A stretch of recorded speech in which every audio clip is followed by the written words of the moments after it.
City Council just returned from closed session. Mr. City Attorney, do you have anything to report? Good evening, Mayor and Council members. Council is in closed session this evening on two items, existing litigation and anticipated litigation, and there's no action to report. Thank you, sir. We will reconvene to open session. Please call the meeting to order. Vice Mayor Payne. Here. Councilmember Hewer. Here. Councilmember Campion. Here. Councilmember Powers. Here. Mayor Cruz. Here. If you could please rise for a silent prayer, and then shortly after that, the flag salute.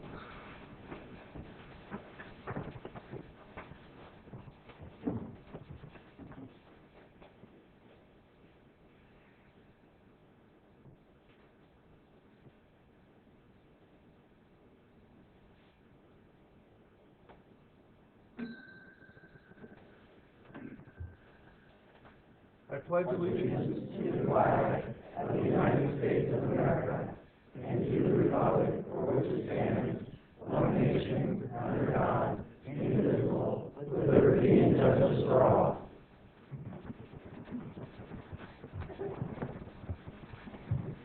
Can we please get the video statement?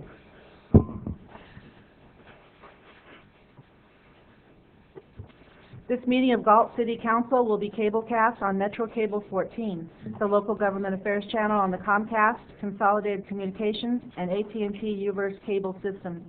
Tonight's meeting will air Friday, April 8th and Saturday, April 9th at 9 a.m. It is being closed captioned and will be webcast at sacmetrocable.tv. The City Council meeting videos are also archived on the city's website at www.ci.galt.ca.us. A DVD copy is available for checkout from any library branch. Thank you. Under agenda approvals, additions, and/or deletions, do I have anything from council? I would like to move our scheduled matters so that they're at the end of regular calendar, so we have the items that are before that seem rather short. We can get those taken care of.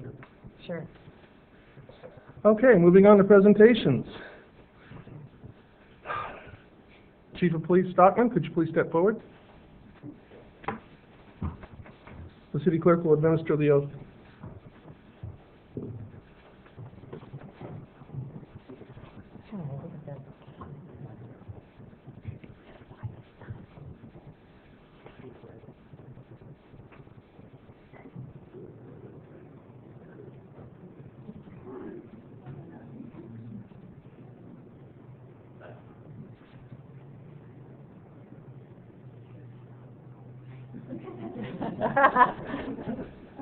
Okay, so you're going to repeat after me, raise your voice.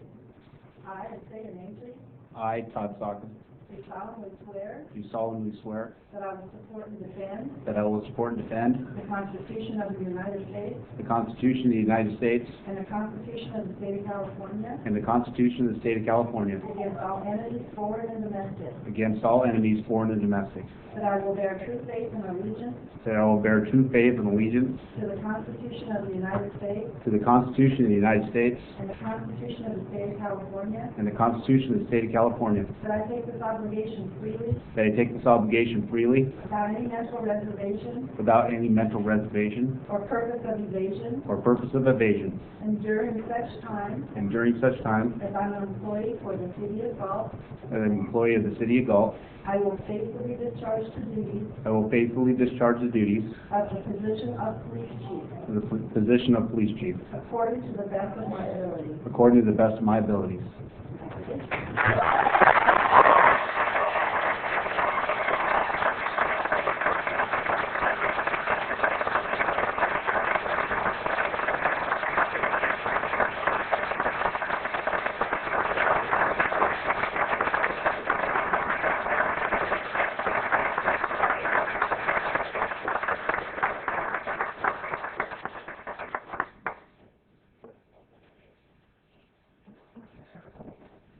Chief Stockman, here's your chance. Have a few words for us? Here's my chance for you. Some of you guys are in big trouble.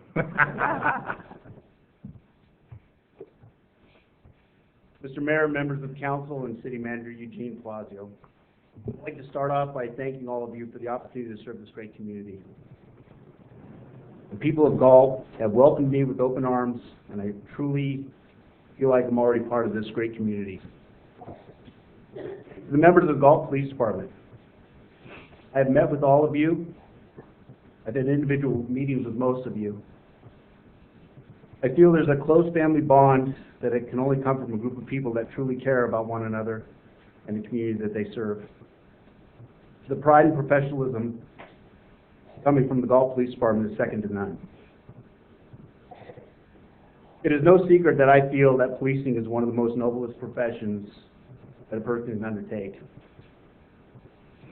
It's incredible and with the rewards and responsibilities. I tell everybody to listen that I love being a cop, and I can't imagine doing anything else. After spending 10 years in the United States Air Force in law enforcement as a K-9 officer, I decided to separate and come back to California, where I was raised, and to begin my law enforcement career. I put myself through the Sacramento Sheriff's Academy, and before graduating, I was interviewed by the West Sacramento Police Department. On that panel was Detective Deanna Stevens. She's now our deputy chief. I'm standing right back there.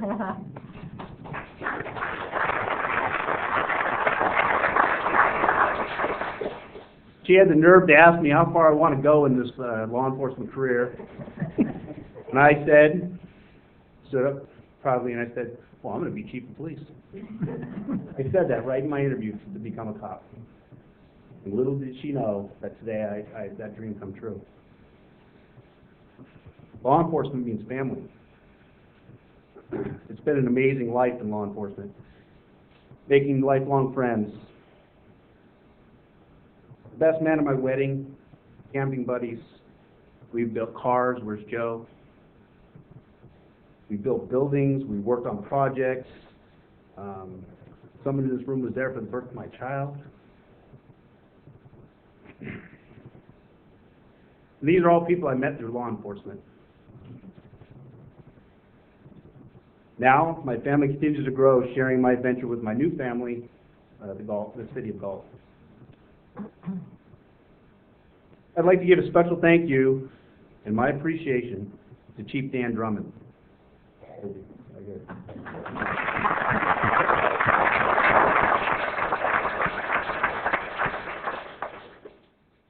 Not only was he my boss for 9 years, he's also my friend. He and his wife Martha are the two most generous people I've ever met. Dan has also been there as the interim chief here for the city of Galt for the past year. He has opened communications and fostered teamwork and has made my transition very smooth, and I just want to thank him for that. Thank you. To my parents, Linda and Lowell Ford, who are here from Los Angeles and sitting right here in the front row.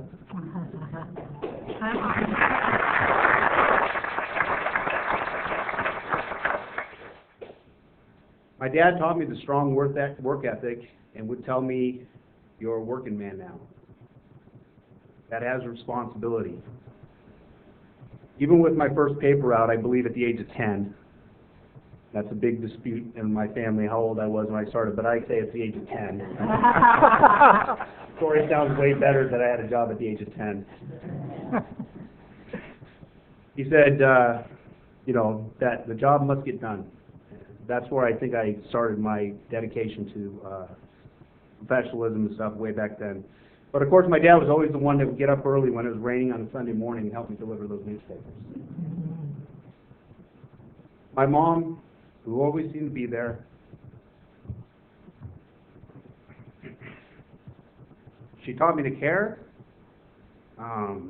She went to every baseball game and every wrestling match, even though I lost every single wrestling match I still went to every single wrestling match. And in my teens, I go to school and then straight to work. I get home after 10 and I have to do my homework. And there'd always be a plate of food in the microwave waiting for me. I also have my in-laws here, retired Captain Steve Disman and Linda Disman, both retired from the Department of Corrections and Rehabilitation.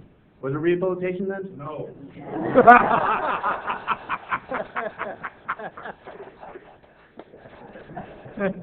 Steve also a former Marine, ever an ex, former Marine.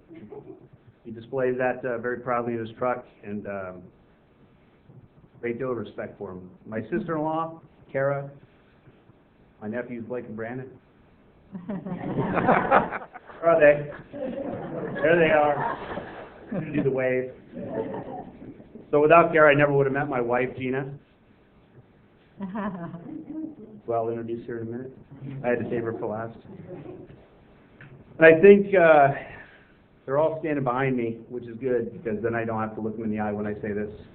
The Sunday dinner crew, Bud, Mark, John, and Kyle, a group of men that really have helped me show what it's truly like to have friendships and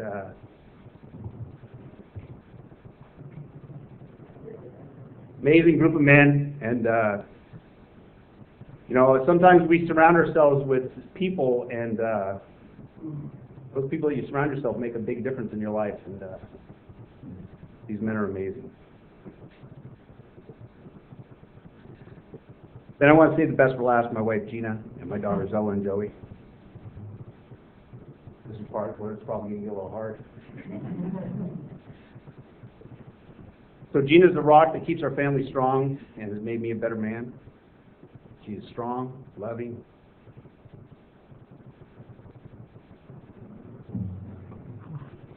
You should be here with me. She's strong, loving, caring, and spiritual. She's not afraid to keep me humble and to show me what love is. And you know, you get to this position and you know, sometimes it'll get to you. Sometimes you have a hard time with stuff, you know, and then you're leading people, and then I get home and Gina says, "Hey, I got the trash." And it puts life right in perspective. There's Ella and Joey. Ella is the daring one with a beautiful voice, and she's already a strong leader. And Joey has an amazing spirit and is funniest sense of humor. And I couldn't be prouder.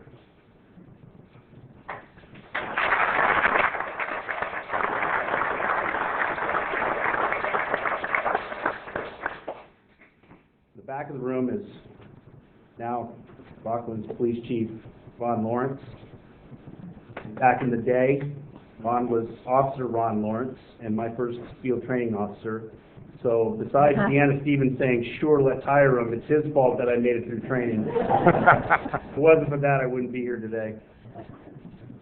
And finally, I'd like to thank the great chiefs that I've worked for over the last 28 years in law enforcement, both in the Air Force and West Sacramento. They, along with countless others, have helped me formed me into the leader that you see here today. My commitment to law enforcement and the men and women of Galt is leadership and my outreach to the community. Two probably the strongest things that I have to offer to the people of Galt and the men and women of the Galt Police Department. So thank you for your time. I appreciate it. Thank you all for coming.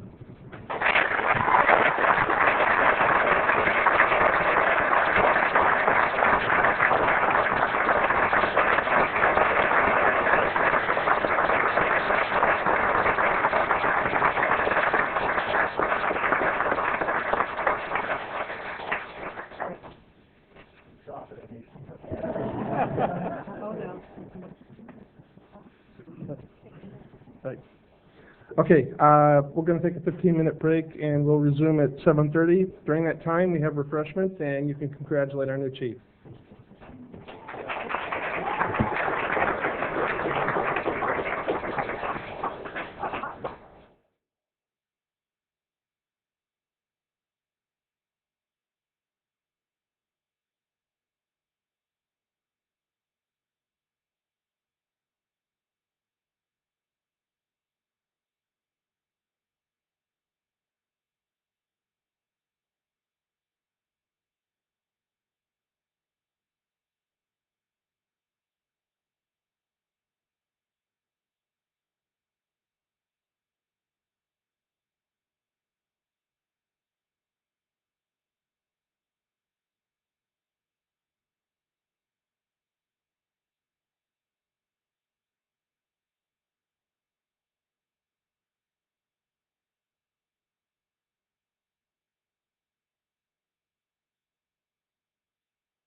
does. Can we go ahead with public comment, please? Under Government Code Section 54954.3, members of the public may address the council on non-agenda items. Speakers may address council on any agenda item during consideration of the item. Speakers shall restrict their comments to issues that are within the subject matter jurisdiction of the City Council and limit comments to a maximum of 5 minutes. Please fill out a speaker sheet located on the table inside the entrances to council chambers and forward the completed speaker sheet to the clerk. Okay, and it looks like our speaker sheets are on topic, so we'll move on to the consent calendar. Do I have a motion to approve? Second. Motion by Vice Mayor Payne, second by Councilmember Powers. Call for the vote, please. Vice Mayor Payne? Aye. Councilmember Hewer? Aye. Councilmember Campion? Aye. Councilmember Powers? Aye. Mayor Cruz? Aye. Unanimous vote. Okay, we will go ahead and move on to the regular calendar. Under City Council's office, discretionary funds. Councilmember Powers. I would like to use $500 for the Independence Day celebration for the tanks, the veterans, and somewhere in the amount of $300 for another chip reader for the feral cat group. Sometimes domestic cats get in the traps along with the rest of them, and if they had chips, it would be good to know that we could separate them and take them back to their owners. So that's my request, and I hope you approve it. Okay, do I have a motion to approve? Motion by Vice Mayor Payne. Do I have a second? Second. Second by Councilmember Campion. Call for the vote, please. Vice Mayor Payne? Aye. Councilmember Hewer? Aye. Councilmember Campion? Aye. Councilmember Powers? Aye. Mayor Cruz? Aye, unanimous. Moving on to the City Manager's office. Request for the Galt Community Character Coalition to name the Galt Community Garden at Harvey Park in honor of Vice Mayor Barbara Payne. Mr. Palazzo.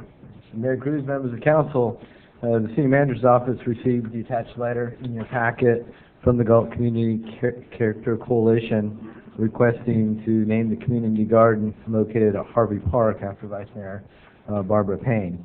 The president of the coalition, Susan Roberts, is here in the audience, and I believe would like to address the council briefly on this topic. They have offered to erect in the garden a rock with a plaque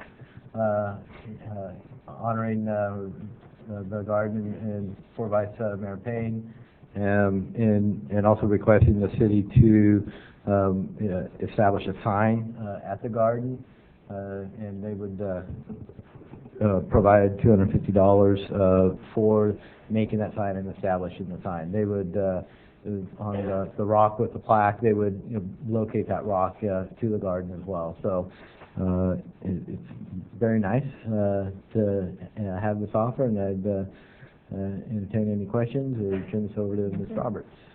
Questions from council? I have a comment, but I'll wait till after Sue's gives her spiel. Okay. We do have one speaker, Sue Roberts.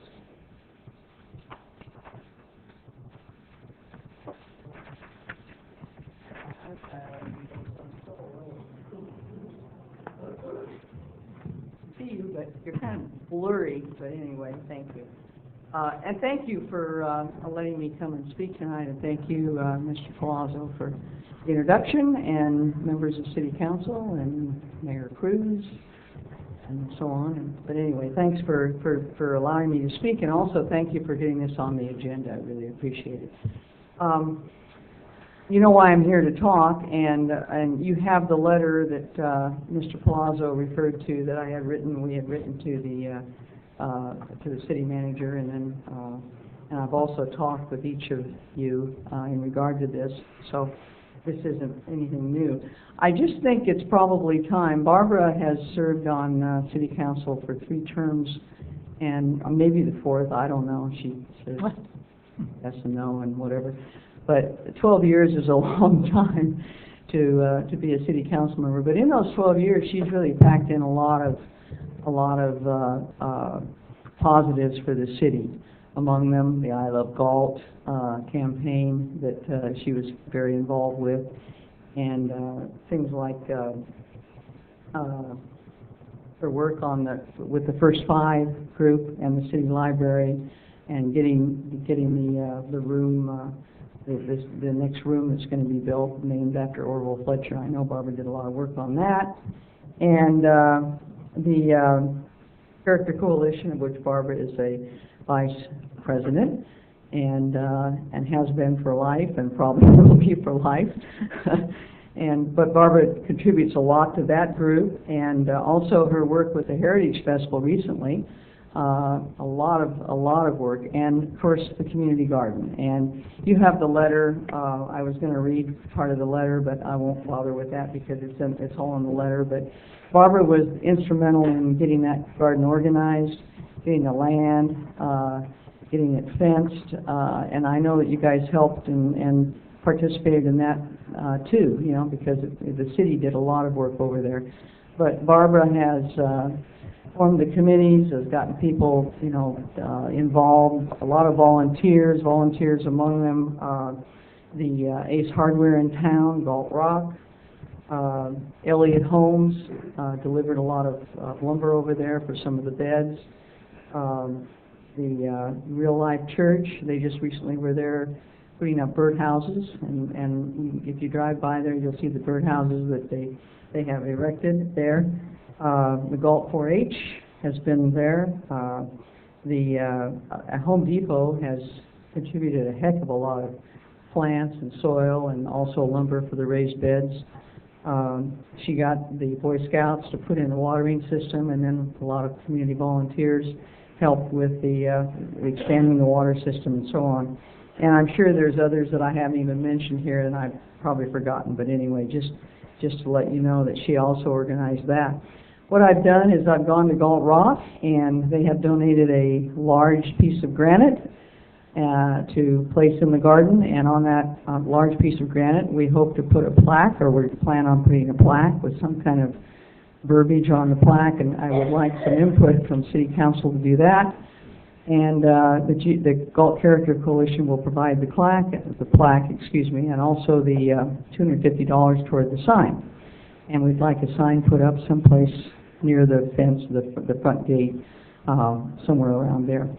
So the only other thing I think that we probably need to maybe discuss a little bit is when the dedication ceremony will be, and what date, and so on. So that's it in a nutshell, I guess, and I just really would appreciate you doing that, and I think it would be a great honor for Barbara. So, thank you. Thank you, sir.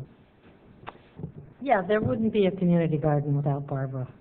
And there were times when Barbara was the only person down there diligently working, and I think it's a tribute to the city, and I think it's a tribute to you, and I don't think that there would be a better name for that garden than the Barbara Payne Community Garden.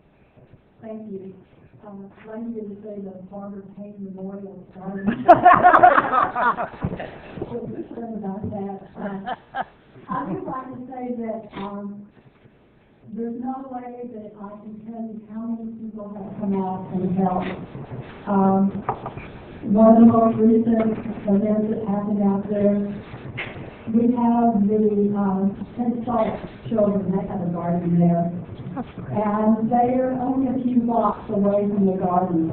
But it was so rewarding to see this line of 30 kids walking to the garden and enjoying it and feeling safe. That's part of the reason we have the garden, is to make the neighborhood safe. And I thank the Galt Police Department for their constant vigilance there. I've never been there when I have seen fewer than 2 police officers drive by. So I know the neighborhood feels a lot safer. But again, the volunteers, I can't even begin to name how many volunteers. This morning we had a good event at the garden. The New Hope Dairy brought 2 big piles of compost. We're getting ready for our spring gardening. We're having more gardens put in. Right now we have 11.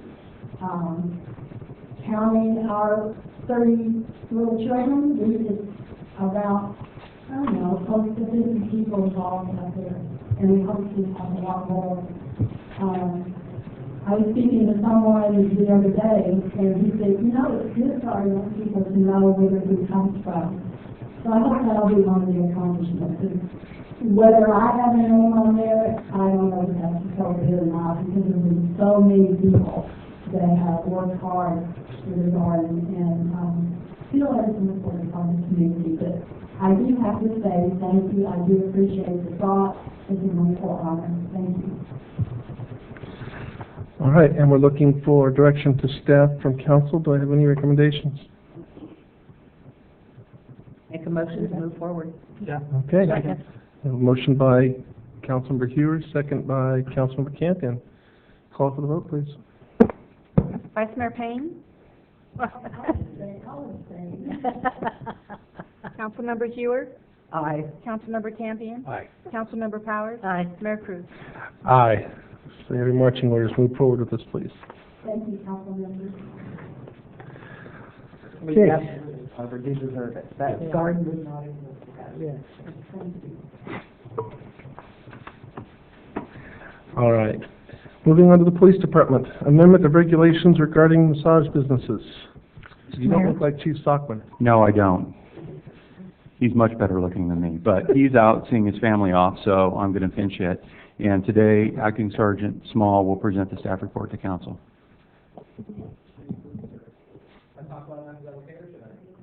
Fine.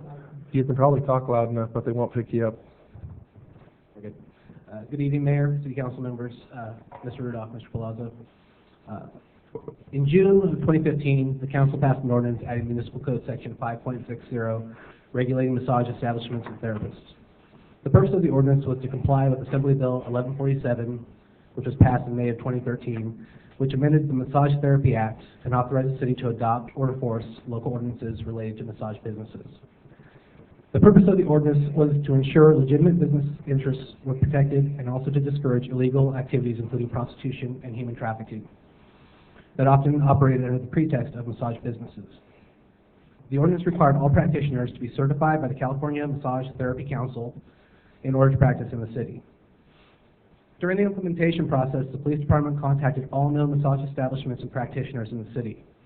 Everyone we spoke to supported regulations to ensure that they can operate safely and to ensure that prostitution and human trafficking are discouraged. However, I spoke to some practitioners who expressed concern regarding the Massage Therapy Council certification requirements. Specifically, practitioners who did not possess this certification stated that they would be substantially burdened by the requirement and may be forced to stop practicing within the city. Based on current Massage Therapy Council requirements, all practitioners seeking certification after January 2015 are required to meet the Certified Massage Therapist Standard, which requires 500 hours of training and education.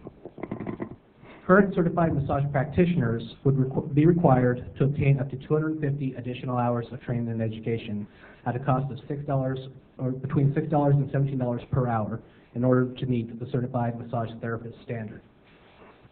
This cost would be in addition to approximately $300 in licensing and test fees. This increased cost would occur simultaneously with the loss of income that would result from being prohibited from operating their business in the city. There are currently 2 identified practitioners who are certified under CAMTC, and it should be noted that I did receive a call this morning from a local practitioner who is certified, who expressed support for the ordinance as it is currently written. The proposed revision would affect between 2 and 4 current practitioners who do not possess the Massage Therapy Council certification. Those practitioners would be required to complete a more thorough background process by the police department, which would substitute for the vetting that would have been provided by CAMTC certification, and they would still be held to the other requirements of the ordinance.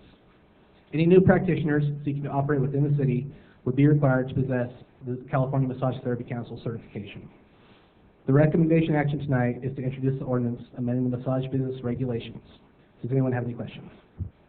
Council? No. Yeah, Mr. Mayor, I just want to add one comment. You know, since we adopted this ordinance last year, Sergeant Small has been the departmental point person for implementation of this ordinance, and he's done an amazing job as far as implementing it in a thoughtful and common sense manner. So part of the reason for bringing forward this amendment this evening is to try to ensure that we do not create a burden on existing practitioners. Our primary goal was to ensure that we avoid having a problem in this community, and so this implementation furthers the initial purpose of that ordinance. So I just want to thank Sergeant Small for the great job he's doing and for making the presentation this evening. Very Thank good. you. Okay, do we need a motion on this? Yes, the recommended motion would be to introduce the ordinance amending Chapter 5.60 of the Galt Municipal Code regarding massage establishments and therapists, waive full reading, and continue to the next regular meeting for adoption. Okay, do I have a motion? So moved. I have Second. motion by Councilmember Campion and second by Councilmember Powers. Call for the vote, please. Vice Mayor Payne? Councilmember Hewer? Councilmember Campion? Aye. Councilmember Powers? Mayor Cruz? Aye. So we'll move on to the next regular meeting for the adoption. Thank you, sir. Okay, we'll move on to scheduled matters then. The Eastview Specific Plan Annexation, General Plan Amendment, Specific Plan, Pre-Zone Vesting, Tentative Subdivision Map, and Development Agreement. Mr. Stewart. Thank you, Mr. Mayor. Good evening, and good evening, members of the council. Just a real quick overview of the project since we have discussed it in two previous workshops. And at the end of my brief presentation, Mr. Rudolph will go ahead and discuss a few revisions to the development agreement, and then go over the proposed recommendation with you this evening, which is different than what was in the staff report.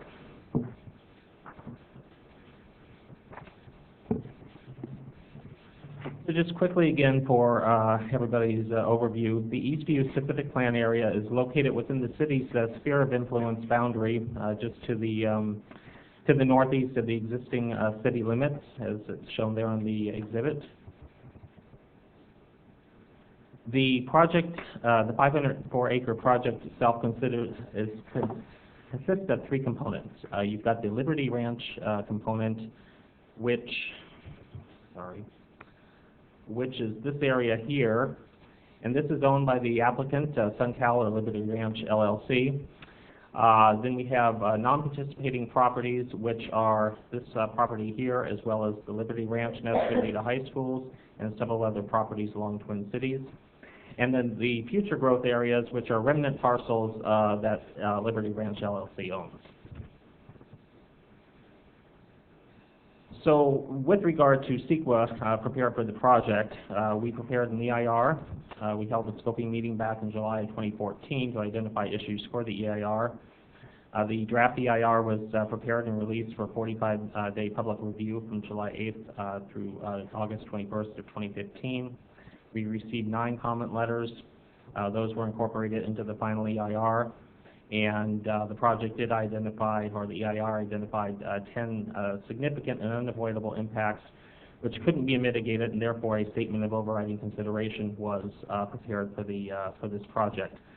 Keep in mind that these impacts were also deemed significant and unavoidable for the general plan update when that EIR was done a few years ago. And our EIR consultant is here in case you have any questions later to answer the questions. So there are several components to this project. The first would be to annex the project into the city limits. Right now, as I mentioned, it's located within the city's sphere of influence, but it's actually outside our city boundaries within Sacramento County. Project would have to be annexed into the city. You would need to approve a resolution authorizing this annexation. The city would then file an application with Sacramento County LAPCO. And then once annexed, the non-participating property owners would be allowed to continue their uses, basically grandfathering them in. But if they were to change or expand their uses, then at that point, the City of Galt codes would apply. We also have a general plan amendment being proposed. And you can see on the left is the existing general plan map, and then on the right is the revised general plan map. It's a little bit different than what you saw in the specific plan, but it's consistent with what I discussed at the last workshop, and that was that the former areas that were to have residential lots that were less than 6,500 square feet have been redesignated to be a medium density residential, and then the low density residential would continue to meet our existing codes and requirements for low-density residential in the city. Tony, how many units total was that on the medium density? I'll get to that. I believe it's 488 total, under 6,500 square feet, and around 720 total, because some of those lots are just basically coming along for the ride, so to speak. A village may have lots that are larger than the minimum 5,500 square feet. They may have lots large 7,000 square feet, but they still have to be designated medium density residential. And can you point out those areas on the map? The applicant could probably do this a little bit more consistently with me because, sorry, wrong button here. So the areas along Marengo here, and then right along here, and also along Cherokee and Twin Cities are your low-density residential, and those will be all minimum 6,500 square foot lots. The interior areas here would be your medium-density residential. And again, those units would vary village to village and could run anywhere between a minimum of 5,200 square feet up to, again, over 6,500 square feet. A total of 1,744 dwelling units being proposed within the overall Eastview area. That's 98 fewer than what the general plan calls for. The medium-high density area was eliminated, and the medium density area was expanded. 2-acre commercial area in the northeast corner of the site was basically eliminated and will be replaced with a new gateway into the city, as well as additional low-density residential units. And then the project kept the 2 5-acre parks that were shown on the map here and here, still here, and then this has been relocated along with the school over a little bit to the north and the east. And how many lots are in the 6,500 range and above?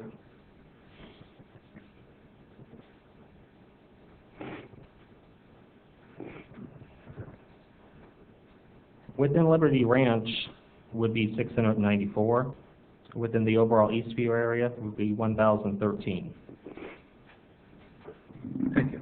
Do we have any idea what size homes will be built on those lots?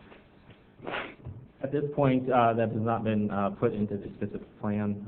The applicant may be able to give you a better idea. Again, it would vary, I would imagine, village to village, because these villages will be sold off to merchant builders who will then come back with their own specific plans, or I should say, there are unique house plans for their own needs. At that time, they would be vetted through the process. But doesn't the specific plan have a set of design criteria that is to be followed? It has setback criteria, FAR, floor area ratio criteria, and it has architectural criteria. It doesn't have housing size. So basically, again, you know, the minimum setback requirements, for instance, and the garage requirements, which would be a minimum of 2-car garages for each unit, those would dictate the overall building envelope, and then whether or not they were 1 or 2 stories would determine the actual square footage for those units, maximum for those units. So generally, when we in the past have approved small maps, you know, if we approve something down to the size of a small map, don't we generally know what kind of housing is going to be built on those? Not necessarily. In fact, we're finding that the maps that are coming back through the process now, for instance, were approved several years ago, but they've been since sold. For instance, the Creekside 3 that KB is now about to start construction, they're actually the 3rd owner since I've come on board for that track, and so those keep coming back through the process, through the Planning Commission process. So we don't know exactly necessarily when those maps go through. For instance, Cedar Flats, which just came through a couple months ago, again, you saw a map, but you didn't see the specific architecture. Planning Commission will be seeing that later. And that's due to a change in the policy of the city, correct? I don't believe it's actually a change in policy. This is the policy that's always, from what I understand, and Mr. Rudolph probably answer that a little bit better. We would prefer to have everything come through, but again, if a merchant builder does come through with a different set of plans, then it is vetted through at a separate meeting. The process used to be that when the subdivision map went to the commission, they also brought along elevations. That was the process, and the commission approved the elevations. At some point in the last 4 or 5 years, that was changed, and I don't know what precipitated it, but I believe that that's a good policy that we should incorporate in the specific plan, that at the time the tentative map's approved, that you come forward with whatever elevations you're going to build. I think that's, I remember for several years, we did have an architectural review committee that reviewed them. Yep. I think the decision was made that it was, would be appropriate to have a planning commission take that responsibility on. yeah. So to that extent, I think that's something that should be looked at as part of this project. Did the applicant, want to be answering questions at some point? I would assume so. That we- The mayor will be opening this up and allowing the applicant to speak. Again, keep in mind, the architecture will all be coming back through the planning commission. You have a requirement for that. Yeah. So as I noted earlier, a general plan amendment is being proposed. The project itself is consistent with the general plan policies. It's located within the city's Phase 2 growth area, Phase 1 being the existing city limits, Phase 2 being the next ring out, so to speak, and then Phase 3 being further down the line. So we are within the Phase 2 area. The development will also occur as an extension of existing development to the west, and it'll track eastward as the project is built out. The project is designed for connectivity, got the grid-like street system in there with full multimodal use being proposed. And the Deadman Gulch will be designed to not only be a recreation and aesthetic amenity, but also conveying project storm flows, ensure flood protection, and act as a natural habitat area. Pre-zoning is also required with regard to an annexation, and about all I'll say on this is that the pre-zoning would be consistent with the proposed general plan map with regard to, again, your low density and now your medium density, your open spaces and your parks, quasi-public sites. As we just discussed, there are vesting tentative subdivision maps. There are 3 of them being proposed. The first one is what we call the large lot phasing map, and that would create the largest lots that would be basically used to secure infrastructure improvements and site financing and whatnot. It also basically spell out the 5 phases of development for the project. Your second one is called the villages map, and what this is 41 large lots that have been subdivided into villages, as well as the park sites, open space sites, the school site. And then finally, your small lot map, which it goes down into the greatest detail where it shows the each lot, size of each lot, location of each lot, whatnot. A specific plan is required to be prepared by the city. Our land use element, Fact Policy 1-1, requires that specific plans be provided by developers for any project being annexed, and so a specific plan was prepared. As I mentioned, it's 504 acres, 1,744 total dwelling units, 125,000 square foot commercial on the northwest corner, 20 acres of park, and then 41.4 acres of open space, and that would include 31.4 acres of passive open space for like recreational purposes, and then 10 acres which would not be counted towards open space credits because it would be used for on-site detention and whatnot.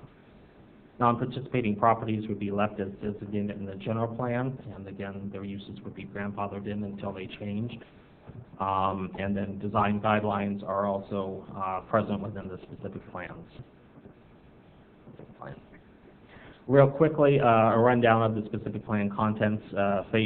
Chapter 1 is pretty much your historical content and the organization's document discussion of our regulations. Chapter 2 is the discussion of the on-site conditions. Phase 3 is where we get into a little bit more detail with regard to land use and zoning. And this is the new table. It's different, again, than what was in the specific plan because we now have what we call the MDRA use, or R2 dash SP, which is for the specific plan. Now at this point, all of the LDR or R1 designations are consistent with the development code. The difference with regard to the R2 would be that there would be a minimum 5,150 square foot lot as opposed to 5,500 square feet for the existing development code. Lot could be as narrow as 50 feet versus 55 feet in the code. And the front setback could be 12 and a half feet to the living area, whereas currently we allow 20 feet, though we do allow porches and side-facing garages to intrude 5 feet into that front setback for basically a 15-foot setback. Otherwise, at this point, your development standards are consistent now with the rest of the development code for the multifamily, your open space, quasi-public, and commercial uses.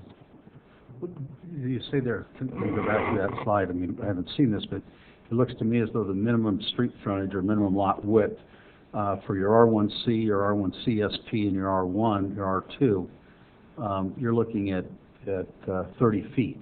That would be if you, for instance, were inside a curve, just as we do now with the code. So the actual, if you had a straight lot that just had a full perpendicular frontage. Where does it say that in the specific plan? I'd have to go back and look exactly what it is, but that's the intent of that 30-foot is to have, and your maps reflect that as well. Why wouldn't we, if it's the same as the code, why wouldn't we leave it to be consistent with the code? Because I know on your corner lots you measure your setback at the court, which is 20 foot back on any curve. And it still has to be the 50 feet or 60 feet or whatever it is, but it's measured at the court. It's not a street frontage measurement of 30 feet. I'll let the applicant answer that question. Oh, wait, I guess with regard to Tony, I mean, this is our document. I think we should be able to explain it. Well, again, my explanation is that according to what the maps show, you know, the small lot map that we just had, which shows the actual layout of each of the lots there. Again, if you do have a lot that is perpendicular basically to the street, so it's a straight frontage, right, that does meet our minimum standards, or at least meet the minimum standards here. But we do have a few that are on a curve, or basically a cul-de-sac or whatnot. Right. And so when we are measuring from that, basically the back of the walkway, right, that can come down as little as 30 feet, again, due to the lot configuration. I understand that. But why, again, there's already a provision in there that accounts for how that measurement is done in our existing development code. So I'm wondering why we're deviating from that. I'm not sure that we necessarily are, but if it is the council so desire, we can add that same verbiage into this particular code as well. Is this measured on the curve, or is this measured from point to point? This is basically measured from side property line to side property line at back sidewalks, basically along the curb base. The face of the curb, not the curb. Well, the face of the, is it at the back of the sidewalk where the measurement takes place? Right, because that's where your front property line would be back of the walk, correct. Right. But again, is it measured on the curve, or is it measured on a straight line from point to point, where you'd bisect the curve? Well, it doesn't include a radius, so I would say it'd be basically measured, and again, the applicant may be able, the project engineer may be able to define this a little bit more, but because it doesn't actually specify a radius, I would say that it is from point to point. So, okay. I don't know, maybe, do we have a municipal code here? Maybe someone on your staff can look that up while you move on.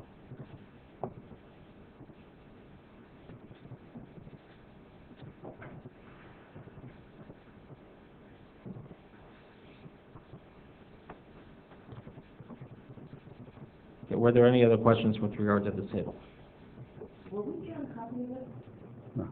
No, this just came through, so this is news that came. Sure. Well, I think everybody would like a copy. I'm sure we all would. If one gets it, you all will get it.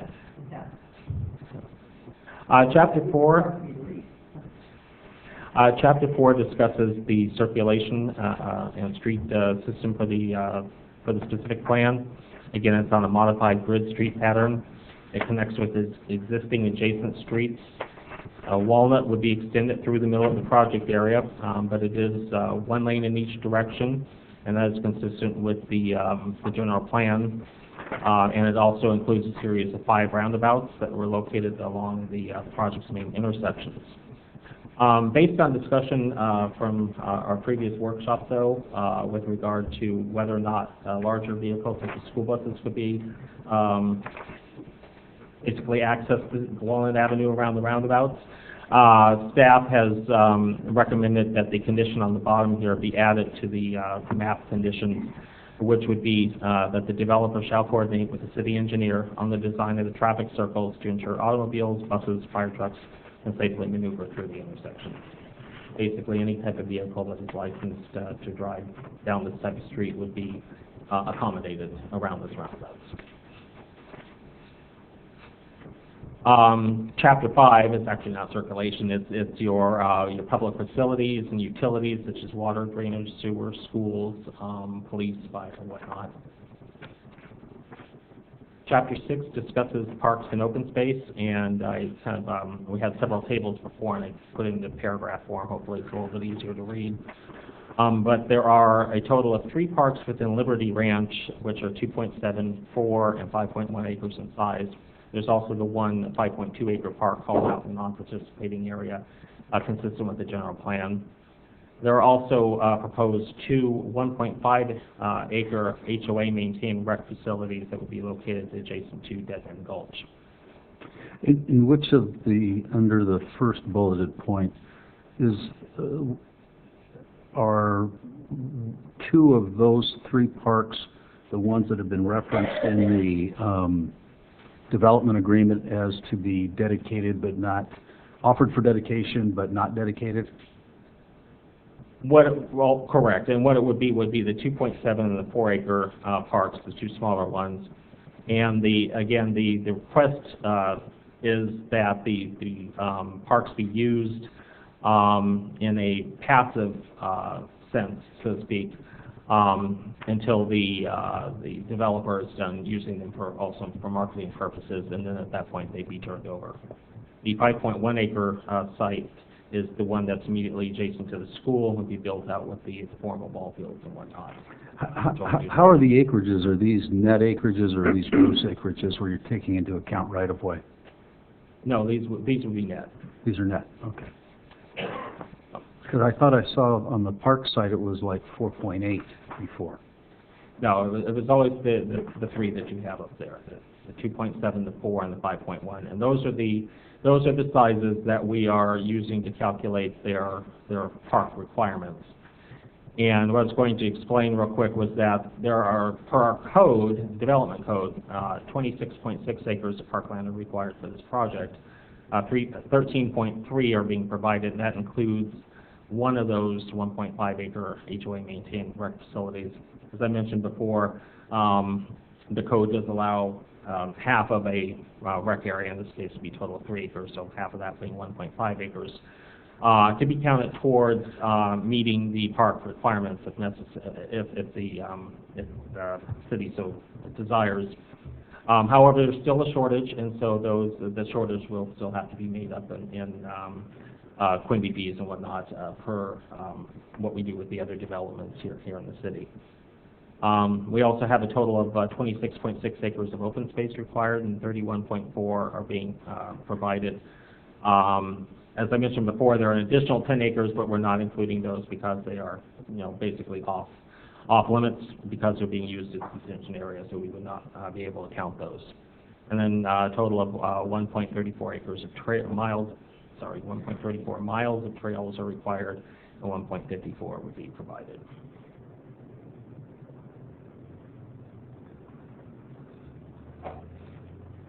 Thanks, Steve.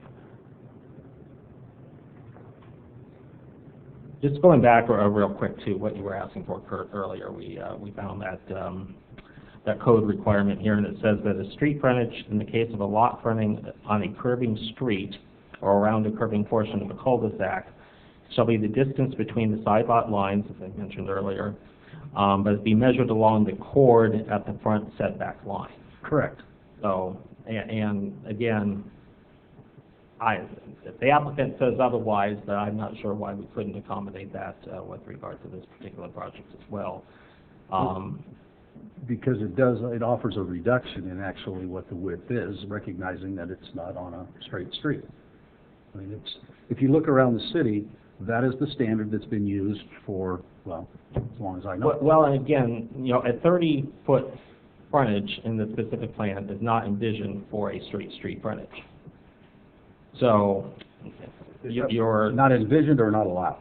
Not allowed, basically. Okay. And if you look at the maps, that's why, you know, that would be, again, for your curved streets. But we have the other standard that's right next to that in the specific plan here that has the minimum width, for instance, for the LDR of the 65 feet, which is consistent with the code. Right. 50 feet for a medium density as opposed to 55, and that's, again, assuming that the lot is on a straight street. And most of the streets within this development are going to be straight streets. I guess I haven't heard a good argument to change the code when it already takes into consideration curvilinear streets. I don't hear anything.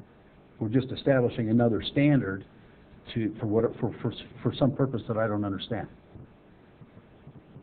Well, again, I guess it'd be, I'm not sure that we necessarily are. I'd have to, you know, really look at each specific lot again, for instance, in the tentative map that we have in front of us as well. But those show the dimensions of each of those lots and how they're laid out, and should give us a good comfort level as opposed to, you know, what we're looking at through the specific plan as well. So they should be consistent with each other. And, you know, if you're comfortable with what you see on there, you know, I think the specific plan addresses the need here, so to speak. Well, we really haven't evaluated the map, so I can't really speak to that at this point, but I guess we will. Okay. Chapter 7 is our design chapter, and this sets forth your landscape design standards, your community entry standards, design standards for the Dead Man Gulch, parks, street corridors, as well as the architecture, and the 13 different architectural standards with regard to this particular project.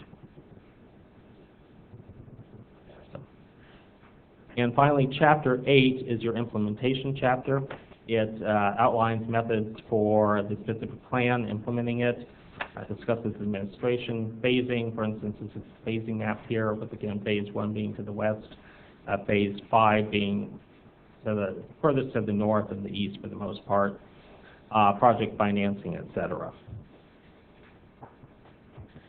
For the implementation, the administration portion, I just wanted to point out a couple of items here. One is that if, for instance, one of the mitigation measures ended up being a little more restrictive than what the specific plan calls for, that we don't know of at this time, the mitigation measure would take precedence.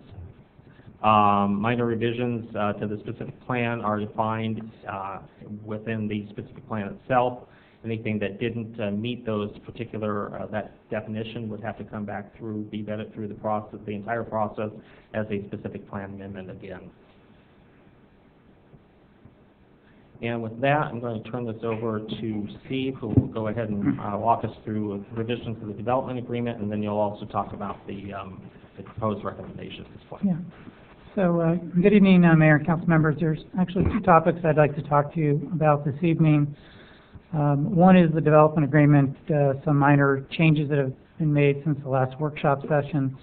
But the other topic that I actually want to start with relates to negotiations between the city, the elementary school district, and the developer relating to the funding for the elementary school on the project property.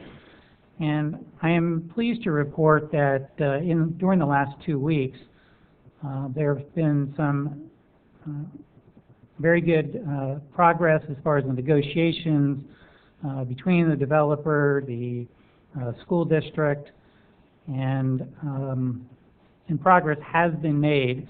The negotiations are complicated because of the complexity on both sides of the table. There are a lot of variables from the school district's perspective as it relates to putting together a financing package for the elementary school. And so every time there's movement from one side or the other, it takes time to kind of work through the recommendations, the proposals, and to get a response. And the same complexity is on the developer side of the project. I frankly can't even start to understand all of the pieces that go into financing a project of this magnitude, and as costs change, the way it was explained to me by the developer is it's essentially like dropping a pebble into a pond, and it has ripple effects on the costs of other parts of the project. And so because of that, it takes some time to work through this process. The school district proposed a memorandum of understanding last Friday that would be a document that would be signed between the school district and the developer that I think put forward some very concrete proposals. Not surprisingly, that document was not completely acceptable to the developer. And the developer put forward a proposal today that's actually in the form of an additional provision to the development agreement. And I'm going to pass this agreement, or this proposal out to the council, but because of the fact that it was just received today, it's not an item that I've really had an opportunity to evaluate.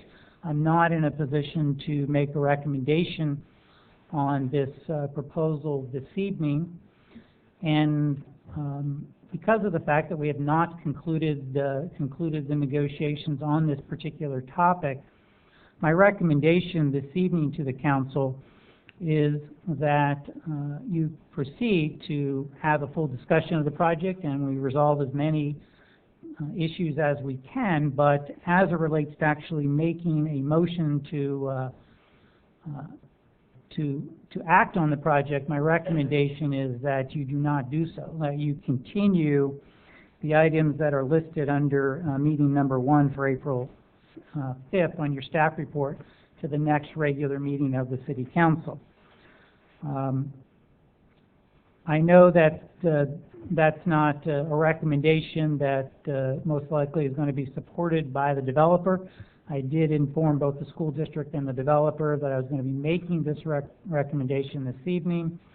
I think that given another couple of weeks to try to work through the negotiations among the parties without changing the dynamics of the negotiations by acting on this project would give us a better chance of reaching a final deal within the next couple of weeks. So that is my recommendation, that you hold off on acting on this project this evening. Unless there's any questions relating to that particular topic, I did want to move on and discuss the development agreement. And I did distribute a revised draft to the council this evening, and the changes in this document relate to either just some cleanup provisions, typographical errors, but there were also some comments that were made during the workshop by council that have been addressed in this document, and there's 4 particular provisions that I want to call to your attention. The first section that I'd like to bring to your attention is on page 5 of the document. It is section 4.4.2, credits against city fees. This particular section provides that the landowner or the developer, after they construct a facility which is in a city fee program, it would be entitled to a credit. There was some discussion about whether or not the developer could just move ahead and or construct any particular facility. So language has been added to 4.42 to clarify that the landowner has to construct the facility, and it has to be a facility that is required or authorized to be constructed by the city. So that's the change in 4.42. The next change that I want to bring to your attention is on page 6 in section 4.4.4.2 under wastewater. And at the last workshop meeting, the Public Works Director recommended some changes to the language in this section to conform with the actual requirements of our regulatory permit issued by the state for this facility. So the language, the second sentence has been changed to read that the city agrees that it will endeavor to proceed with developing plans for expansion of the wastewater treatment plant when the projected demand is anticipated to reach existing plant capacity within 4 years. And this is the standard that is within our permit. There's also some cleanup language in this section. There was some ambiguity regarding whether or not the reservation of capacity applied to a phase of the project. And as you may recall, there's 5 phases to this project, or a particular village. And I think there's something like 28 or 29 villages. So we've clarified that the reservation would only apply from a village-to-village basis. How many villages did you say? I think there's 28 or 29 is my recollection somewhere. Tony, do you recall it precisely? I don't have the exact number because they don't actually start with number 1 and go through 34, but there are 20-some villages in the project. All right. The next change that I want to bring to the council's attention is on page 7. It's in section 4.4.6, dealing with timing of parkland dedication and maintenance. There were a few concerns that were expressed regarding this paragraph. One was, as you may recall, parcels 8 and 32, there'd be an offer of dedication, but that offer would not be accepted until the marketing of the project had reached a certain phase. There was concern expressed by the council that there was no outside date for the offer of dedication. So we have inserted a provision that those properties would be accepted when the landowner has determined that the maintenance of these parks is no longer necessary for marketing purposes, or 15 years from the offer of dedication, whichever occurs first. 15 years is the initial term of the development agreement, which is why the 15 years is being proposed. There's also been an additional sentence added in this paragraph that once the offer of dedication is going to be accepted, but prior to that acceptance, the landowner must ensure that the park meets city standards in effect at the time of park construction. So it may have been constructed several years ago, but before we actually would take the property, we would have to confirm that it does meet the standards that were in effect at the time of park construction. Also, in the sentence above that, we have changed the mandatory acceptance of the offer of dedication to discretionary. So it now reads that upon 90 days written notice to the city may accept the offer of dedication, and if accepted, shall thereafter maintain the parks. So those are the changes in section 4.4.6. And then the last change I want to bring to your attention is in 4.4.7, city maintenance of jurisdictional wetlands. There was concern about an option for providing funding through an endowment, and that language has been stricken from 4.4.7. So those are the changes I want to call to your attention. Assuming that you do not act on this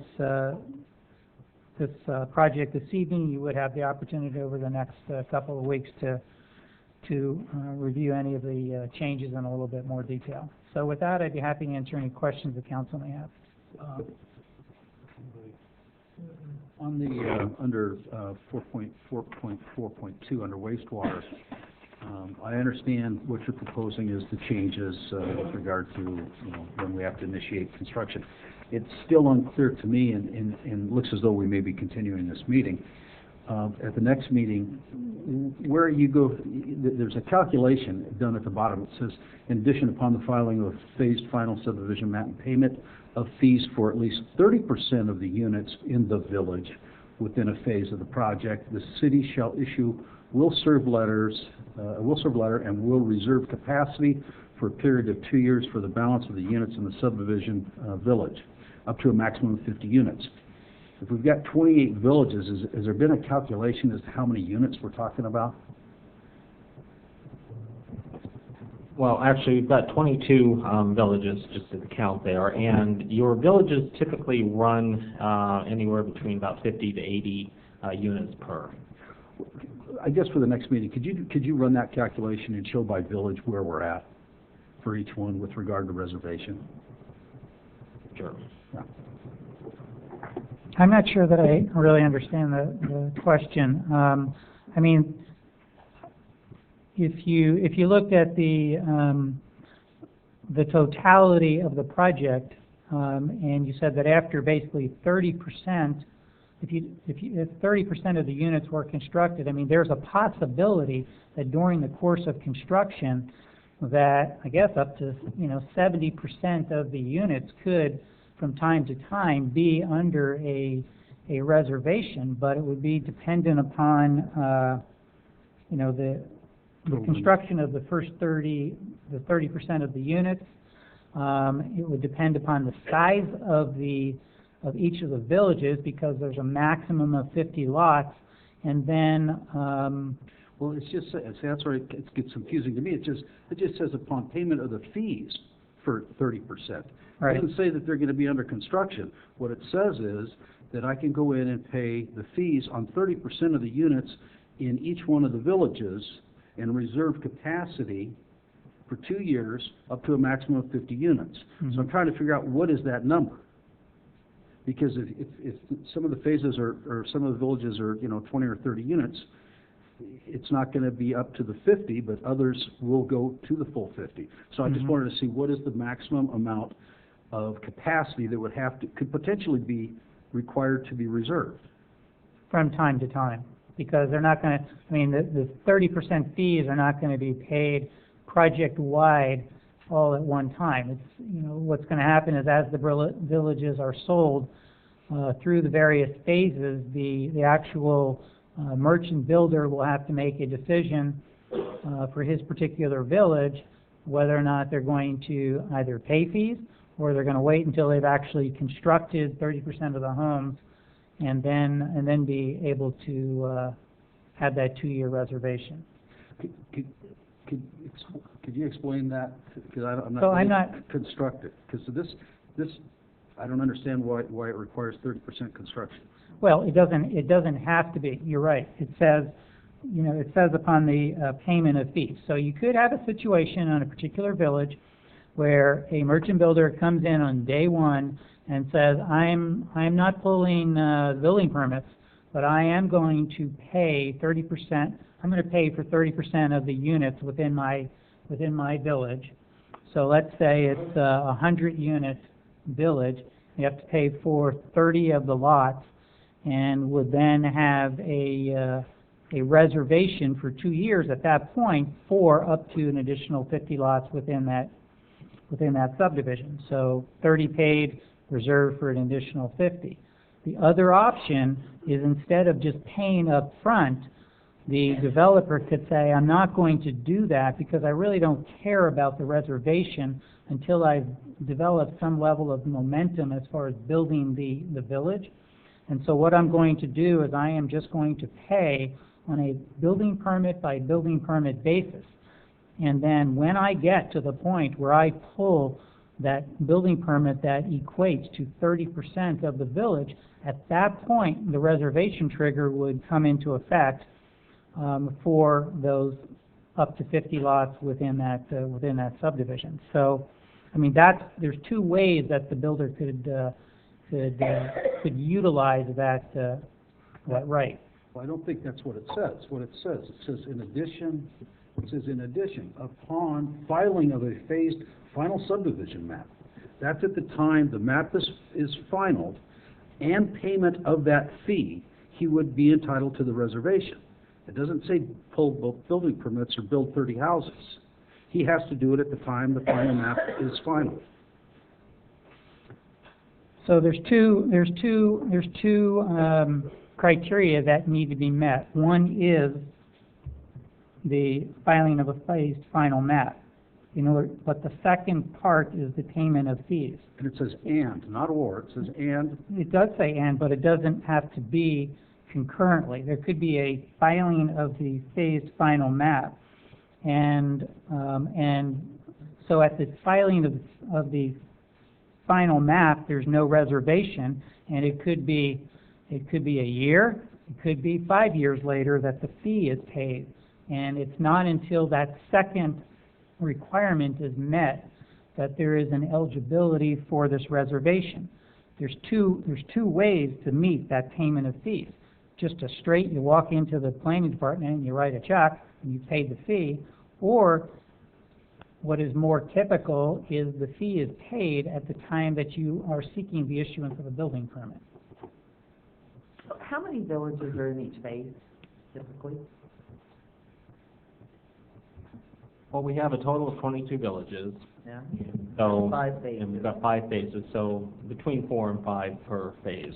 I was just looking at the number of units per village, and it looks like the minimum is about 39 and the maximum would be 68, 69 for the largest village. And we can have multiple villages being built concurrently, correct? Correct, you can have 4 or So, 5 villages. Changing this from phase to village means that there's a much greater number of reservations or reserve capacity being put on the treatment plant, because basically you could go in and do 30% of every village in a phase and reserve capacity now for that entire phase. Well, before it was 30% of a phase. And now it's 30% of every village. You're correct. So it really is a way of reserving now. I mean, you can reserve a much larger capacity under this change in the language. But the reason behind the language to begin with was that the project, as I understand it, is going to be marketed on a village-by-village basis. Various home builders will buy the particular villages, and it's intended to provide some level of assurance to a home builder that when you purchase a village, after you have reached a certain level of development within your village, that you will have an opportunity to build out the balance of that village, knowing that you have sewer capacity. And if it was calculated on a phase basis, where there's going to be multiple builders within a phase, then it really doesn't provide any kind of degree of certainty or assurance to that home builder, because first of all, they don't really know, unless they tally it up with everybody that's building there, they don't know when they hit the 30% mark. And since they're not in control of some of the other villages, then they really don't know when the 50, for example, if it's a 50 unit maximum, I mean, per phase, that could be, I think there's about 300 units per phase. So it really waters down the benefit to the actual home builders. Well, I think mathematically what it says is that if you pay the 30%, you get reservation on your entire village, because the 50 units is going to be exceeded even with the most, which is 68. So if you bought a village, you pay 30%, and I still believe that it says that it would be at the time the map the phased final subdivision map and payment of the fees at that time. It says and. So I think that's a pretty liberal interpretation, Mr. Attorney, that you could essentially, you know, go in and get 30 building permits, or building permits equaling 30%, in order to get the benefit of the reservation of will-serve letters. I see this as, quite frankly, giving an unfair advantage to this development over any other development in the city. If in fact there is an issue with wastewater treatment plant capacity. So, Mr. Winkler, so when you're looking at reaching capacity, would you be taking into account how many, you know, the units that are under reserve? Well, yes and no. We'd be looking at projected growth based on what we see going on with building permits issued is our primary factor. But the yes part of that is, I think the key protection in this clause for the city of not having rampant reserved capacity that's not being used is they only get that capacity for 2 years. It's sort of put up or shut up. And if they don't pull the building permits within 2 years, they lose that reservation. And we're doing a 4-year projection.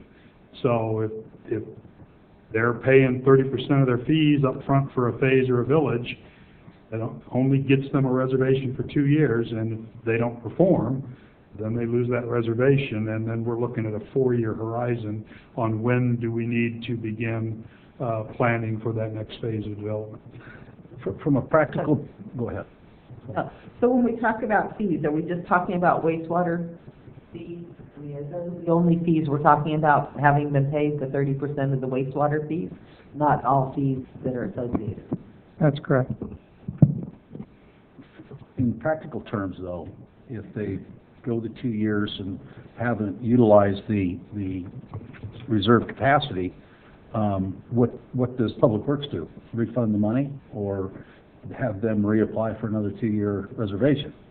Well, I think the reservation we're talking about is for, once they reach 30% of paid fees, they can reserve up to 50, or the phase, the village. It's that extra up to 70% that would go away. Once they paid the fee, they would own the fee. So it can only be triggered one time.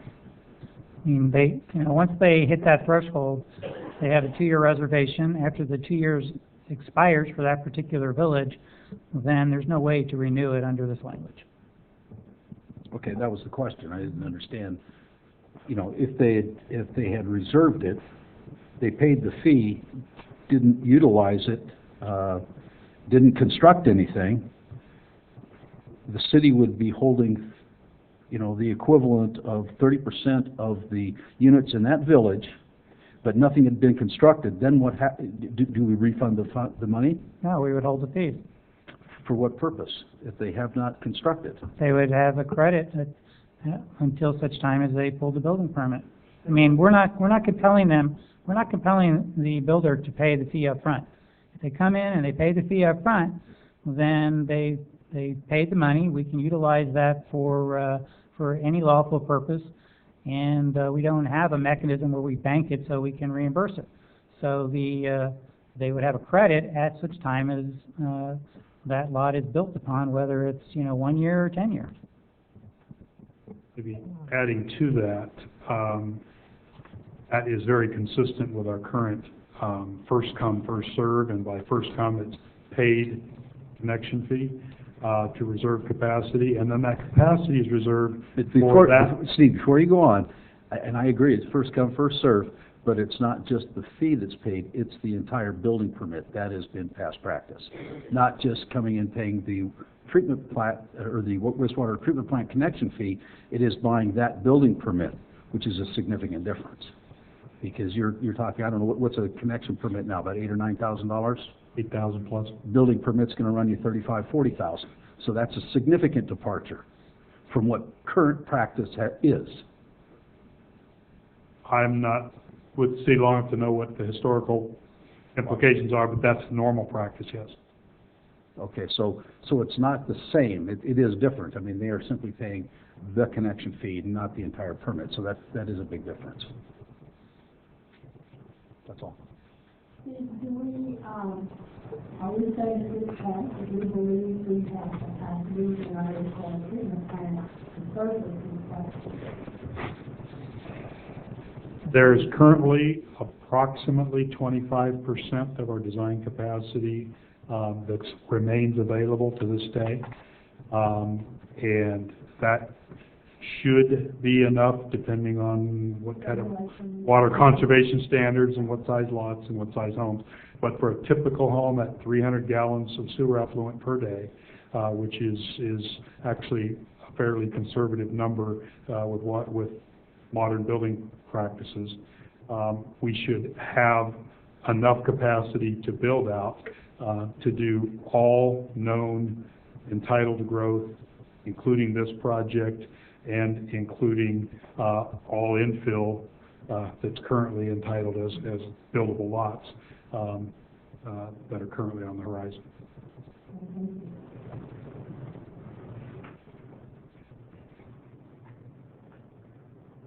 Did you want to continue with the development agreement? Or are you? Yeah, unless there's any other questions from the council, I don't have any other comments to make. Council?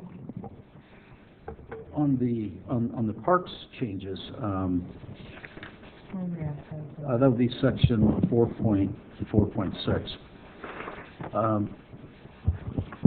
Parcels, this would be parcels 8 and parcels 32.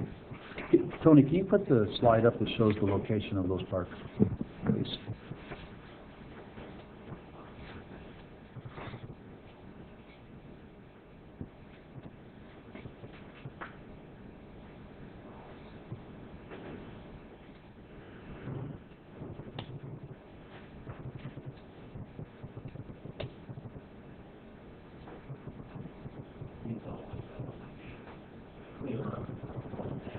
Yeah.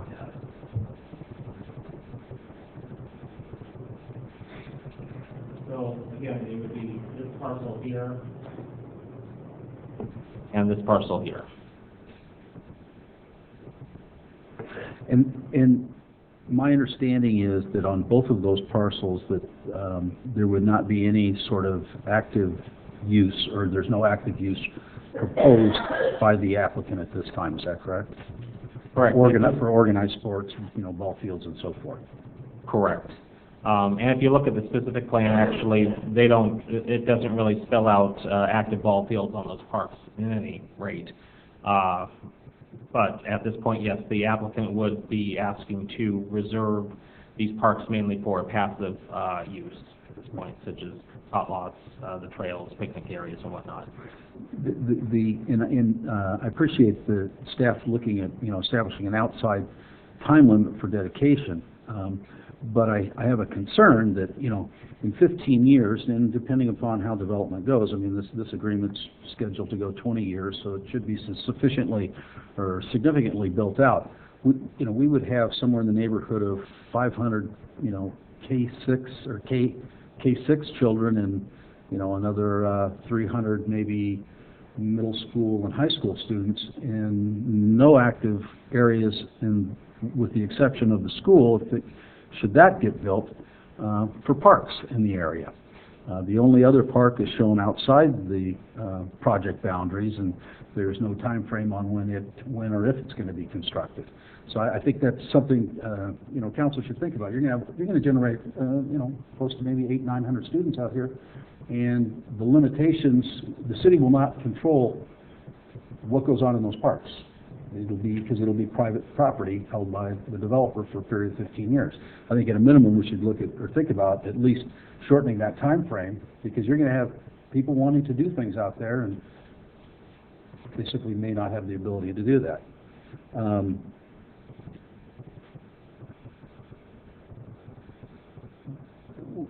And I'm trying to get a better understanding on the second change where it says, prior to the acceptance of the offer of dedication, landowner must ensure the park meets city standards and effect the time park construction. What city standards? I mean, So it would be if you think of a situation where the the park was constructed and immediately upon completion of the construction, it would be accepted by the city, we would inspect the park, we would make sure that it meets our public construction standard requirements, and then we would then accept the park. In this particular situation, the construction would occur, assuming the time frame is not changed. 15 years would go by, there would be some wear and tear, so there might have been some deterioration. And so what we would be looking for is possibly a renovation of some part of the public infrastructure before we took it over and assumed the maintenance obligation. So it doesn't mean that they would have to go in and construct new facilities current with city standards? No, they would not have to, the same standards that would be applicable would be those in effect at the initial time of construction, but we would ensure that to the extent there is a deterioration, they would have to go back and do those rehabilitations. So I don't know if a curb had been broken, if there was crack in the sidewalk, then those would have to be repaired consistent with the standards that were in effect at the time of the initial construction. I guess my concern is that, you know, based on the size of at least one of the parks, you know, we may want to have active ball fields out there, and they won't be there for 15 years. It gets turned over to the city of Galt, then it's up to the city of Galt to go out there and construct the ball field to serve the, you know, the development itself and the people that live in the development. I do have some concerns about that. The developer gets the benefit of having, you know, 7 or 8, 10 acres of open space within the subdivision to market his product, and I understand his desire for that. But at the same time, I think the city has a responsibility to ensure that you provide, you know, appropriate recreational activities for the people that live within the subdivision. I mean, that's really something for council to think about, but to me, it doesn't make sense to allow those to sit under basically the developer's control for a period of 15 years and then turn it over to the city and then us have to go in and do whatever's necessary to meet whatever the needs are, because we'd be prohibited for the first 15 years. So that's something I think council should think about. I have a question, about exactly that, but I thought in reviewing the specific plan, it mentioned alleys. Do we have alleys in this project? Okay. But I haven't seen them on any map. I'm saying no. Well, as I mentioned earlier, the alleys would be potentially constructed in conjunction with the multifamily portion of this, which we have not seen the actual breakdown, whether or not that's going to be, you know, say, one lot with apartments on it, or whether it be further subdivision into, say, townhomes. But the idea of, say, those alleys would be that you would have, if you did have, say, row houses, the fronts of the row houses would face onto Walnut Avenue, and then the garages, the parking, the trash areas and whatnot would be to the rear of that, potentially within an alley. So that's why the alleys are brought up. So looking at that map on the right, the brown area is the high density, correct? Correct. This dark brown area along here, correct. So are you thinking that if apartments or high density are in there may be houses in the back? That, correct, exactly. If you look at the maps for the single-family residential portions, there are no alleys proposed within any of those maps for the single-family neighborhood. So the only alleys would be in conjunction with the high-density residential component. For the multifamily to have the alleys in the back, especially on Walnut, which is going to be a high traffic area. We might see, not have people necessarily having their trash cans and people backing out the garages. I think it's kind of a good idea. Just reduce the alleys in there. Thank you. So Steve, Okay, we did go access from, 4.46, what? I thought we did go from parks to alleys real quick. So I'm going to go Back to 4.46, where it says the landowner shall be entitled to credits against the city's parkland dedication, and it says at the time of offer of the dedication. I thought, well, anyway, one of my concerns was, again, it's at the time of offer instead of at the time in which we accept it. I mean, I don't think that we give, So, you know, we should give credit prior to us accepting the dedication of it. so I do recall that comment. I talked to the developer about it, and here's the concern, that, you know, at the time that the park is constructed, the developer will have expended whatever the cost of the park is. So if they are not entitled to credit at that point in time, then what that means is as units build out within the project, instead of having a credit, they will have paid the fee. And then they will pay the fee, and then at the time that the park is then offered for dedication, we take it. Essentially, the credit will not be of use to them if they've built out too many units within the product or within the project. And so instead of getting a credit, they'd be put into a situation where they'd have to wait for a reimbursement from the city. So the developer was not comfortable with a change to the agreement, which provided that they basically had to pay the cost of the park, but would not get a credit for the funds that had been expended. But also, common sense would tell you that if he has sold off the property, the market value of the property would have included the cost of whatever refund he would have otherwise been entitled to, because that's the purpose. My understanding is he plans to sell the villages, so I don't know that we would want to, looking at market conditions, sells the property and then the city turns around and reimburses him for something that's already rolled up into the cost of what the property sold for. So I mean, I tend to agree with Councilman Hewer on this, that, you know, at the time the dedication is executed, it should go to the then property owner, not the developer 15 years prior. That doesn't make sense.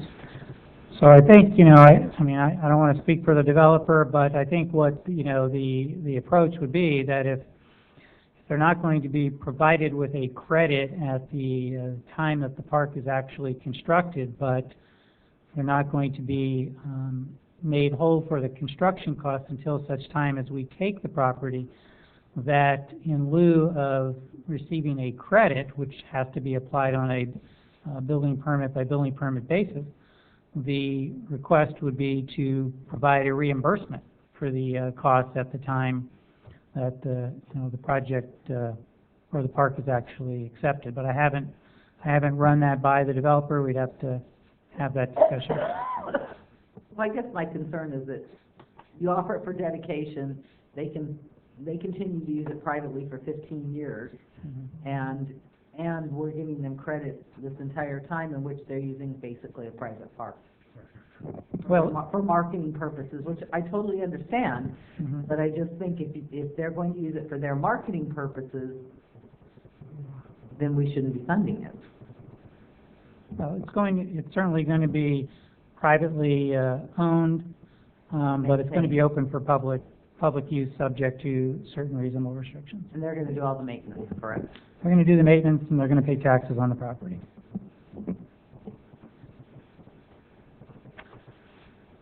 All right, if we have no further discussion from council, I do have speakers on this. Karen Schauer.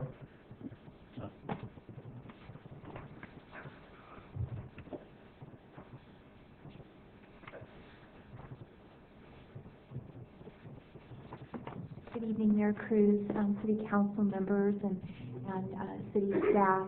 I want to begin by recognizing what Mr. Rudolph brought up in terms of the complexity of what it takes to work within a school district with a developer in the city of Galt to move forward on a potential new elementary school. And I know these things take time, and they are complex. At the workshop that I had an opportunity to speak to about, one of the items I brought forward concerning moving forward was the request for greater coordination and communication involving our district, City of Galt, and the developer. And I want to say that since that workshop, I really feel that we've been working together, communicating more to work through this. In fact, this afternoon, as Mr. Rudolph had given to you, there was some important information that we received from the developer, and that was good news to receive that information. I want to finish by saying that I appreciate and I support what Mr. Rudolph also shared, is that because this takes time, we did get information this afternoon, that to provide more time for us to work together to work this through would be the right thing to do, to give us the right time to work through this. Thank you very much. Thank you, Dr. Schauer.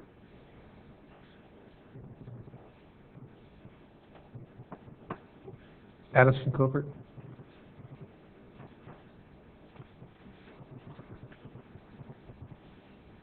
Thank you, Mr. Mayor and members of the City Council. My name's Addison Covert, an attorney working with the school district, and I'll try my hardest not to repeat Dr. Schauer's comments because she did an excellent job summarizing our position on this. But I would like to reemphasize the importance of Mr. Rudolph's comments. We have just today received some significant new news from the developer after several months of working closely and negotiating and trying to come up with an appropriate resolution to the school funding issue and the traffic and the location of the school site issue, which are so important to all of us. And we think that we're really making some progress now.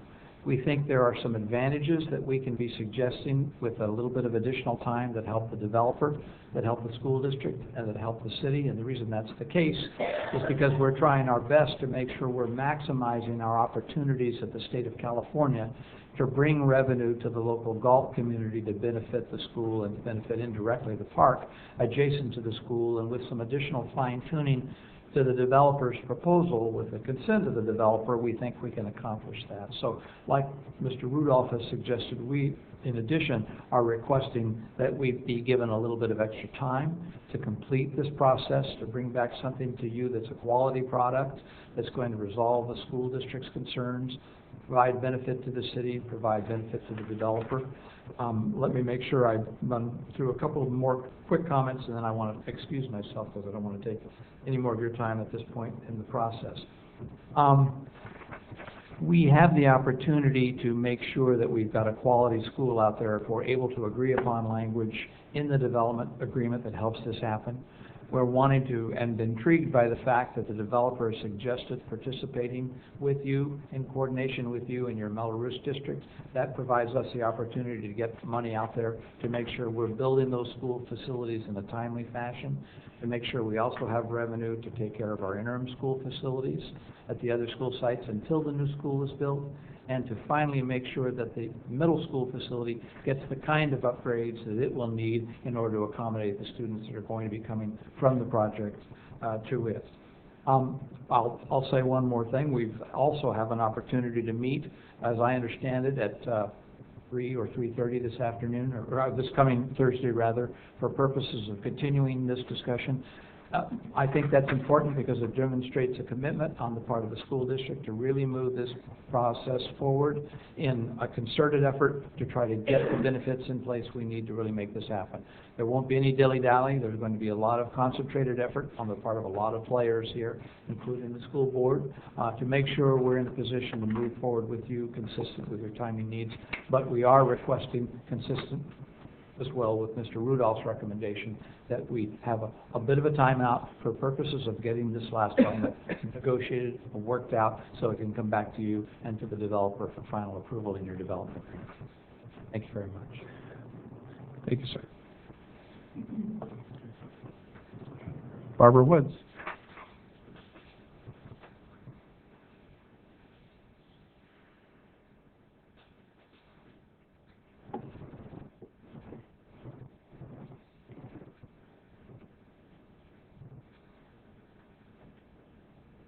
And my name is Barbara Woods, and it appears that some of what I've prepared may have already been addressed with what happened today as far as communication.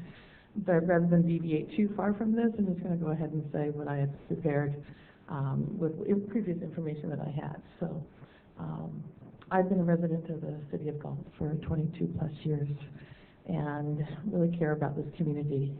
When I learned that this property was going to be developed, and I'm probably behind the times in this because I've been busy living life and not realizing how far we were along on this process. So some of this might be addressing something that's already gone by the wayside. I imagine an innovative community that would represent all that was good and great about Galt and more. I imagine a community that brought in ideas from other destination communities in the layout of housing and common spaces, with pedestrian and family-friendly traffic flows and pathways. I imagined a significant parcel. Oh, there's someone's glasses here. Okay, sorry. I didn't want to forget. Sorry to interrupt myself. I imagined a significant parcel devoted to a school site that would have enough space to incorporate all the great learning that Galt Elementary School District envisions. I imagined a community in which I would encourage my children, who are grown, to purchase a home and bring their children, my grandchildren, to experience something truly special. I had faith in the City Council and other planning personnel and decision-making bodies to hold this development to a standard that would make a statement about the values that we in the community hold dear. I have been grateful to hear the questions that have been asked upon the plans that have been proposed for you. So imagine my surprise when I first looked at the plans, which was fairly recent, that were presented by the developer. There does appear to be a token effort to provide some community space. However, what I envisioned is not exactly what I see. I thank you for asking questions about these details and these exceptions, such as this, if you're looking at a difference of 5 feet, 5 feet is a big difference in how a community feels. And I wasn't able to pick up every detail because I couldn't see the visuals clearly enough. But there's all sorts of little details like that that seems like the council should really, really examine and consider in this process. So especially, I have concerns about the school. As a community member and as an educator in this city, there are some of my concerns. It appears that the school site, and I know that there is adjacent park acreage, is not the size that I would have imagined it being. Many home buyers selected Galt in the previous growth period because of our schools. They wanted a place to go. They heard the great things happening in our schools. So many new home buyers will be expecting a quality school site. Most concern for me, though, is the location of the school site. This is on a main thoroughfare. If you look at most school sites both within this community and others, they are set off down a side street so that you avoid that major traffic and the speed and the unsafe circumstances that can lead to. Looking at that area, I am very concerned about where the school site is located, and that the patterns around the school site do not lend themselves to safe passage for autos and pedestrians. Just looking at it from a layman's standpoint, it is a configuration that lends itself towards a series of accidents, some that could be tragic. And I believe that the school site could be placed in a safer, community-friendly location. And then the funding and other support mechanisms for building this new school site thus far, before whatever was proposed today, has seemed to be not adequate. This is an opportunity for the developer to support the community by stepping up to the plate and supporting the school being built. These are growing times. We can expect more from the developer than what is being offered, or previously was. I don't know what the new offer, and what is being asked by the City Council. The funding really should be self-sufficient with the community of new homes. If it isn't, and homeowners end up sending their children to already existing schools, the enticement to buy a home in this area will be less. That will impact how many homes are bought and developed. It will also impact current schools and community members that support those schools. Most of all, it will impact the children who will not have had a neighborhood school to attend, or one that's inadequate. So I concur with the recommendation to take some time. So I think that the community of Galt has higher expectations. Barbara, your time is up. Okay. Could I have 1 more minute? Would that be okay? Go ahead and wrap it up. Thank you very much. I appreciate that. So I would just like to say this is an opportunity to showcase our community with a showcase school site. Developers have been known to support that happening. To you as a city council, this is an opportunity to provide a model development and a model school site that shows careful planning and consideration of all that's safe and innovative place for learning. What is approved for this large property is a statement from you as a city council about it, and as individuals, about what's important to the city of Galt. So I just ask of you, take the time to do this right. I know that we're looking at monies coming in to the school the sooner we get houses built, but take the time to do this right. It will make a difference. And you have an opportunity as individuals and as a council to leave a legacy in this large acreage of what will represent Galt and make the difference between someone saying, oh, you live in Galt, or oh, you live in Galt. Places are happening. So please make that latter statement true. Thank you. Thank you. Okay, I understand you are recommending we do a continuance on this. Is that on all 4 parts or just the agreement? Yes, but Mayor, that'd be after you hear from the applicant and take any other testimony that you had this evening, and entertain any further discussion that the council might want to have, so that we can move towards resolving as many issues as we can on this project before we meet again. Okay.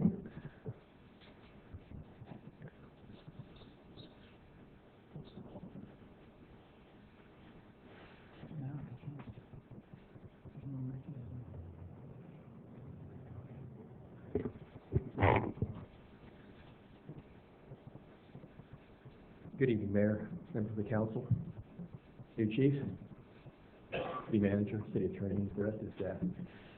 Sam Veltri with the Liberty Ranch. I'd like to answer the questions that were raised earlier. I think Councilman Campion raised a few that I might be able to help you with. And then also maybe clarify some things that aren't really that accurate. First of all, let me touch upon the homes for just a moment. That's a question that's come up. The average square footage of the homes to be built have been planned based upon a marketing study and all the development standards that are in the current specific plan, and it'll probably reach about an average home size of about 2,500 square feet.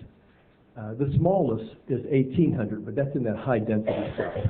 The smallest single family is about 2,300 square feet, and the largest, I think, climbs to about 3,200 square feet. So those are the size of the homes. Excuse me, Sam? Yes, sir. Would you be willing to put that in the development agreement? Size of the homes? Yes. The builders will have to do that. That's based upon our marketing studies. Okay, but if you're saying that's what they're going to build, there is no guarantee unless it would be in the agreement, correct? Well, they might come in and build bigger, better homes too. Would you want to restrict that? No, but we could always put a minimum, but you're saying that's what your marketing said. So I'm just saying that somewhere in the neighborhood of those numbers should be acceptable to you, considering that's what the marketing plan was based on, correct? The marketing plan, the development was based upon the marketing study. Marketing study is a snapshot. It will change in the future.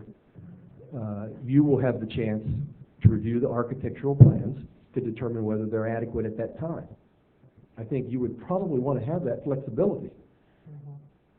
Well, then I think either way, either this, I think in something like this, or I think the council does need to have a mechanism in the agreement or in the specific plan that ensures some form of formal architectural review. Because it's not your policy. Yeah. No. You already got it. We do not, we just discussed it earlier, we don't have a formal architectural review any longer. That's my point. If I may, though, the current requirements per the code is that any residential development, 5 units or more, requires planning commission approval. It has to go to the planning commission. It has to go to the planning commission, and that's in the new code. Okay, that's in the new code. Is that provision incorporated into these project approvals? The specific plan where it doesn't say something different than the code refers back to the code. So specific plan does not get into any other architectural study review or whatnot, so it defers automatically back to the code. in effect at the time. So So currently, it does rely on the existing development code. correct. Okay. No, we didn't disallow that process. As a matter of fact, the specific plan doesn't even address processes for the most part. Well, okay. So, just so Your I opinion. understand, what your market study shows that the homes being proposed would be somewhere between 1,800, I mean, the minimum size would be 1,800. There's just been some concerns about from the community, that the lot sizes are small, smaller than what we had. Our minimum was 6,500. So we have these smaller lots, and that there's a concern among the community, and there was voice among the planning commission, that they were going to be very small homes built on these very small lots. Even though I know, looking at current development out there, that's not necessarily true. Yes, Councilwoman. First of all, our smallest lot's about 5,200 square feet. You have smaller lots in Galt right now. The homes, the homes are fairly large, actually, and the lots are not that small. 1,800 is Oh, no, that's for the multifamily. The smallest single family is about 2,300. So that, you actually have some pretty good sized homes there. I don't know, that makes me feel much better. Actually, we have some lots that are quite large, but The specific plan doesn't address this, right? I mean, it didn't address the size of the home, so I had no way of knowing what size home. you know, you're absolutely right about that, but your staff requires us to submit marketing studies to support the specific plan design. You don't really get that too many jurisdictions, so we actually had a marketing study commissioned and prepared, and that's how we arrived at that. There's this issue about parks. I know you've left this one. But there was the issue about parking, and the discussion always seems to focus on those two private parks, semi-private parks, if you will. I just want to point this out to you. You didn't have those on your general plan, and you did not have those parks in your parks master plan. Those are extra. I'm putting them in there. I'm willing to build them and to maintain them and to use them for marketing. That seems to be a problem that I want to use it for marketing. It's sort of like homes built, the traditional homes built around facing a park. And then we want credit for it because we have to expend the money, pay the taxes, and maintain them for a fairly long period of time. I would think if I were the city, I would rather give a credit to a developer than to reach into my pocket and reimburse them sometime down the road. There is an allusion made to, well, maybe the developer should not get any credit or any money for that. That's a bit unfair, considering all that we're doing there. But I just want to point out to you, I have more parks, more trails, more open space, and almost entirely all single-family homes. Is there something wrong with that? Now, some other questions you might have that I might be able to address for you? I think there was one on the lot sizing. The measurement around a curve or a cul-de-sac is measured at the setback, and it becomes a straight line tangent between the property lines. You'll normally find that at the curb, that's a little bit smaller than your standard dimensions. But overall, the lot's generally bigger than the standard size because of the flaring out of the lot itself. But that's just geometry. I've drawn painted maps in my own career. I think you know, Councilman, how that works. I just want to reiterate that. We're not measuring around the curve and calling that narrow area the lot width. Is there a reason you wouldn't go with the way it is set forth in the code? Well, I guess that's what I don't understand. Yeah, well, first of all, the methodology, we have no problem with.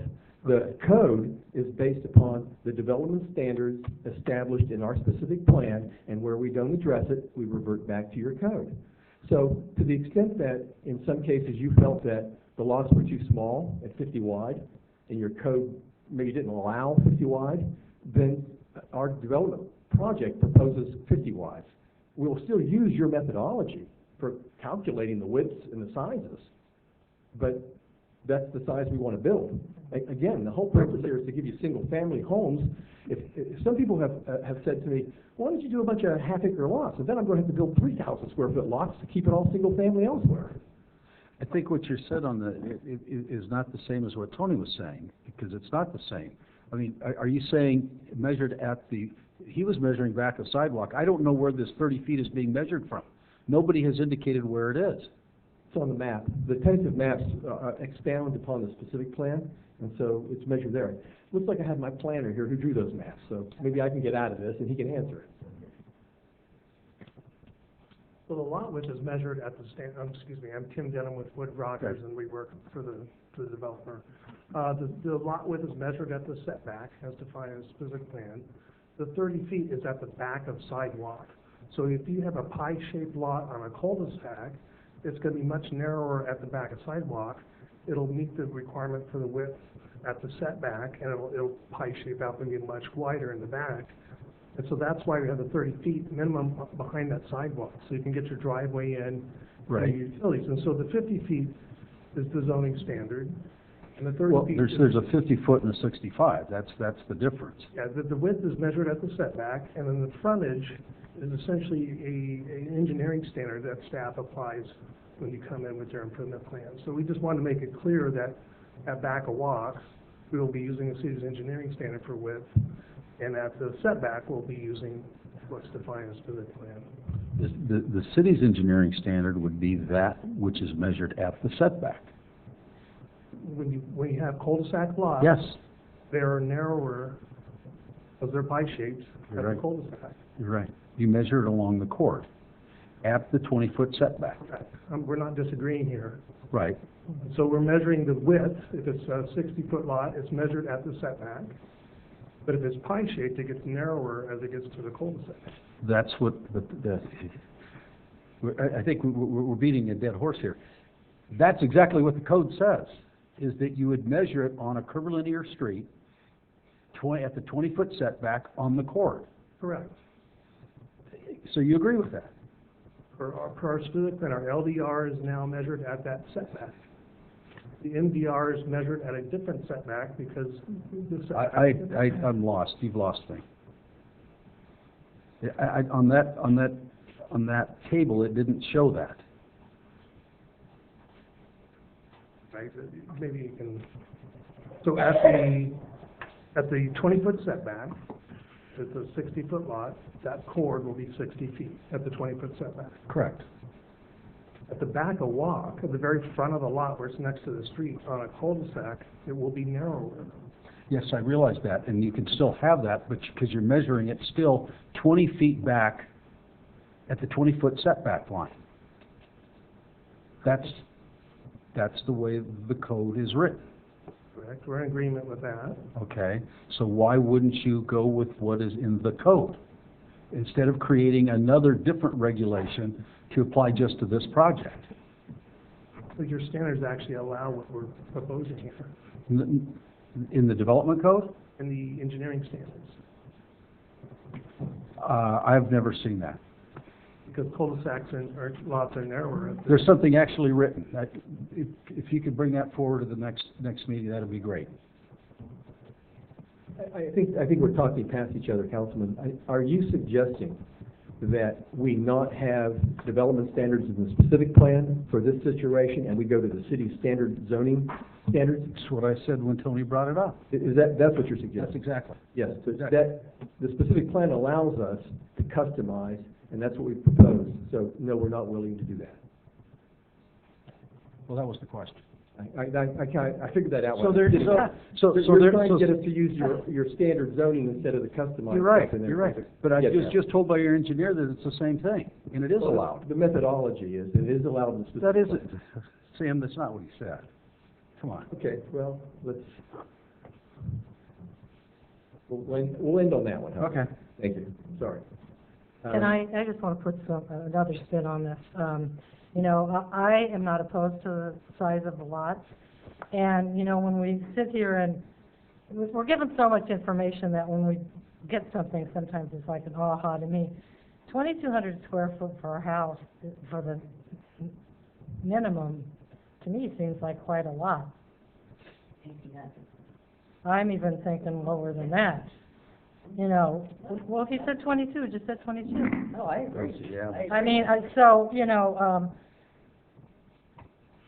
it depends on, I don't see 2,200 houses as starter homes for anybody, and I personally think that people are looking for smaller lots now, so I don't have I don't have I have an opinion on the lots, and I'm okay with the sizes that they are, you know, so we all have differences of opinions, and I think sometimes you're just hearing a few, and I just wanted to let you know that it doesn't matter to me. Yeah, frequently, a little smaller lot will save you some water too, for obvious reasons, because you use a lot of your water in your irrigation situations, which actually allows me to get to a segue for just a moment on the sewer reservation. I think I will step back and try to explain to you why we asked for that. Tony, can I borrow your pointer?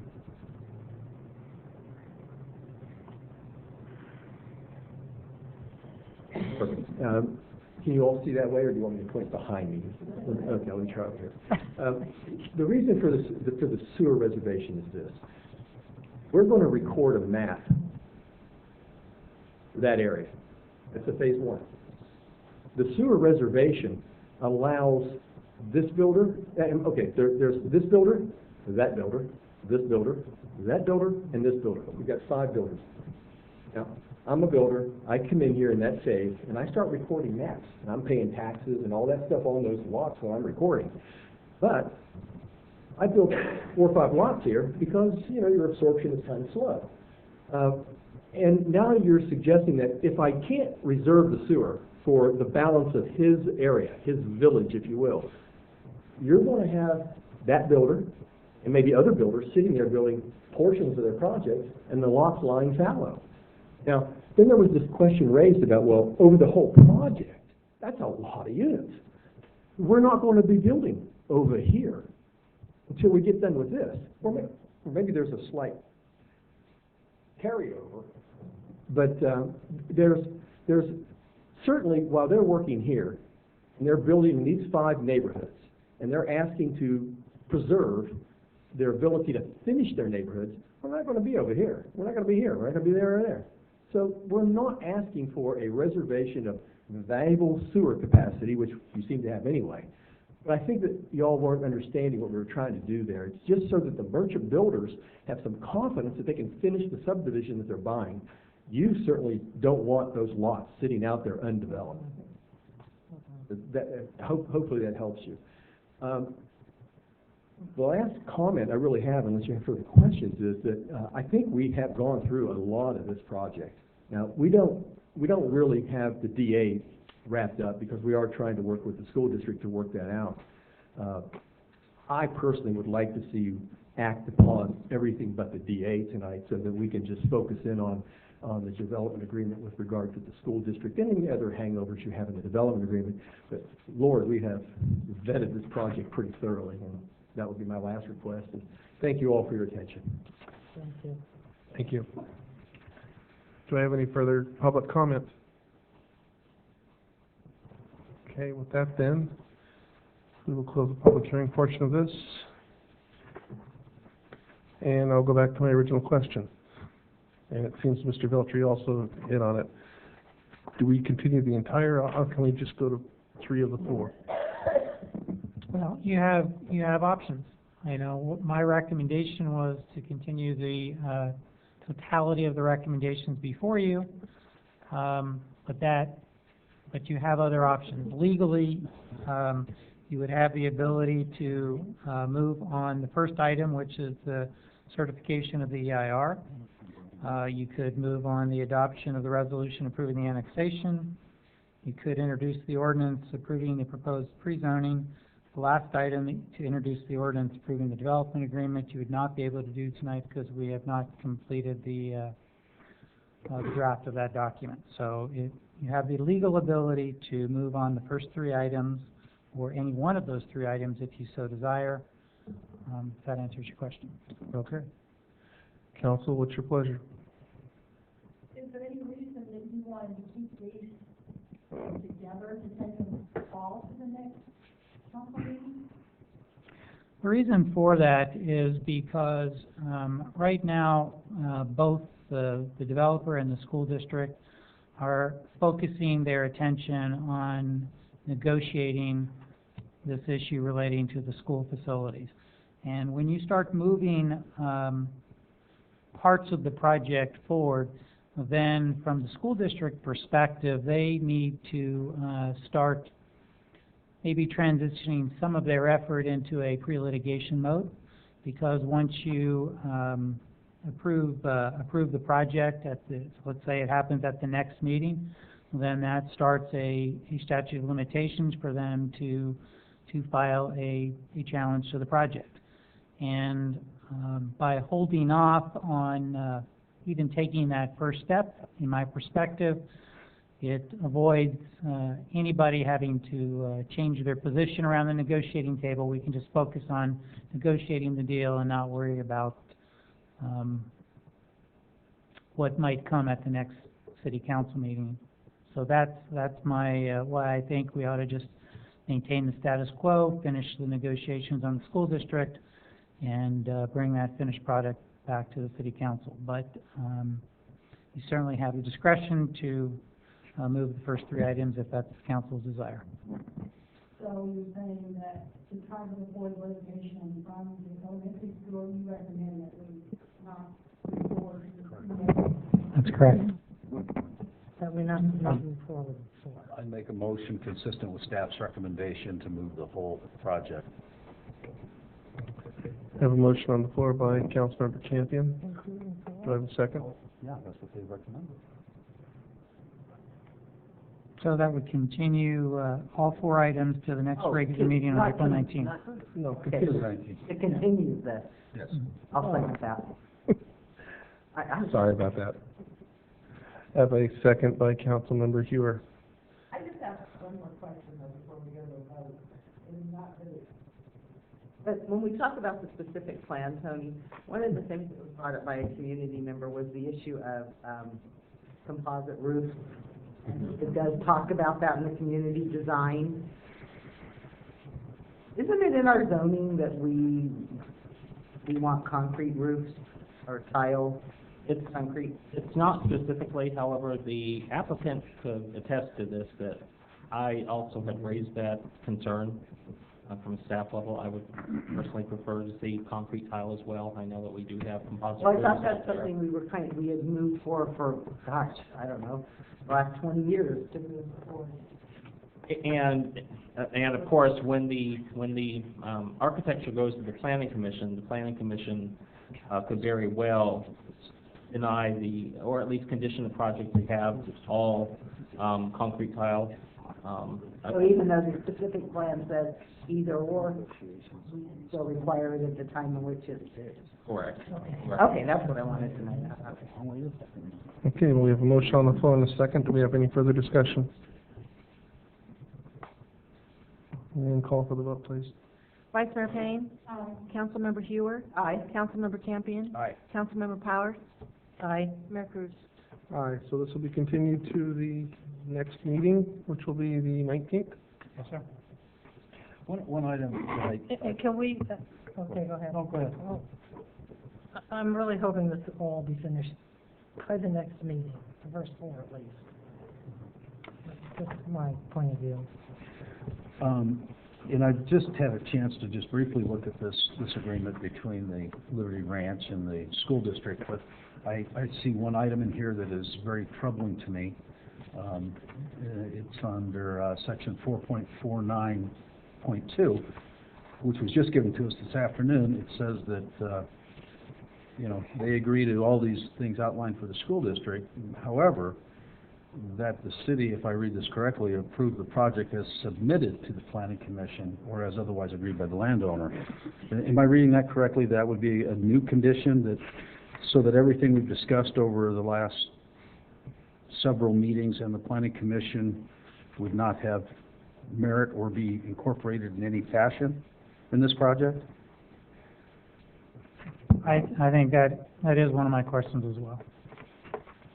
I have real concerns. I have a real concern with that.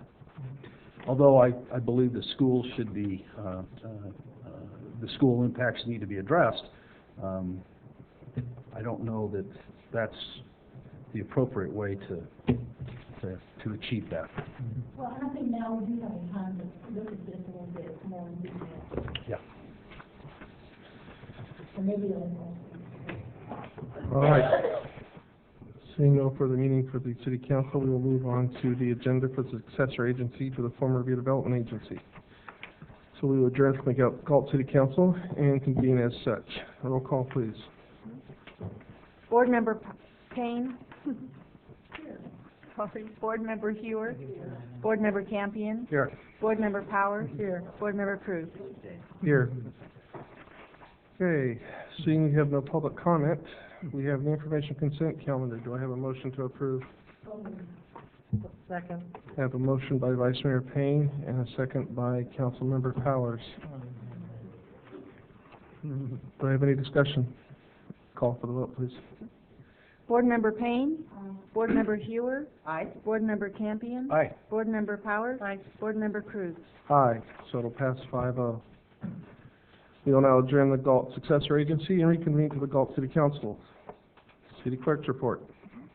I have one item, which is the Parks and Rec Commission appointment, which is Mayor Cruz' appointment. Bill Parkins was his appointee who turned in a letter of resignation, and I received an application from Angela De Prado. And I gladly appoint Angela to that position. Great. Should be good. Yeah. Okay. Moving on to the regular City Council meeting of April 19th. Right, that's suggested. The Delta College Board of Trustees meets the same night we do. Their meeting starts at 5 o'clock. And so for order for staff members and city council members to attend, we'd like to adjust the meeting time to 7:30 for our regular city council meeting. Mr. Mayor, if I could elaborate on that a little bit. We've been in regular discussions with the Community College District over the last several months, monitoring the progression of their evaluation of the property. What they've been waiting for in part is for the Army Corps to come out and finalize the wetland delineation on the property, and that helps them to understand what the buildable area is on the property. And then the next step that the staff is working on is to utilize some of the existing bond funds for some initial construction. They haven't quite got to that point. They're expecting for the Army Corps to go out. I think it's now moved to April 12th for that inspection. So probably in May or June, there'll be a substantive staff report to the College District Board relating to moving ahead with the expenditure of the bond funds. What the staff has suggested is that it would be beneficial for this community to maintain some presence before the College District Board. They have invited and encouraged the city manager to attend the next meeting, which is the April 19th meeting of the board, in order to introduce himself to the board. It would also be an opportunity, if any council member so desired, to also go to that meeting and just demonstrate our continued interest and presence at the board meeting. They have indicated that if we do show up on the 19th, they'll make every effort to get us on early on. They start at 5 o'clock. So in order to enable us to make that appearance, come back and have our regular meeting, we're just asking for a little bit of discretion in our start time, a little bit of flexibility, moving from 7 to 7:30, so that we can, everybody can go that desires to go, and we can be back on time to handle our business here. So if council's okay with that? How many council members plan on going? Well,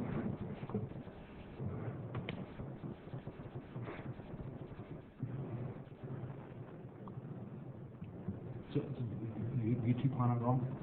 Okay. Okay. Make the motion to move the start time to 7:30.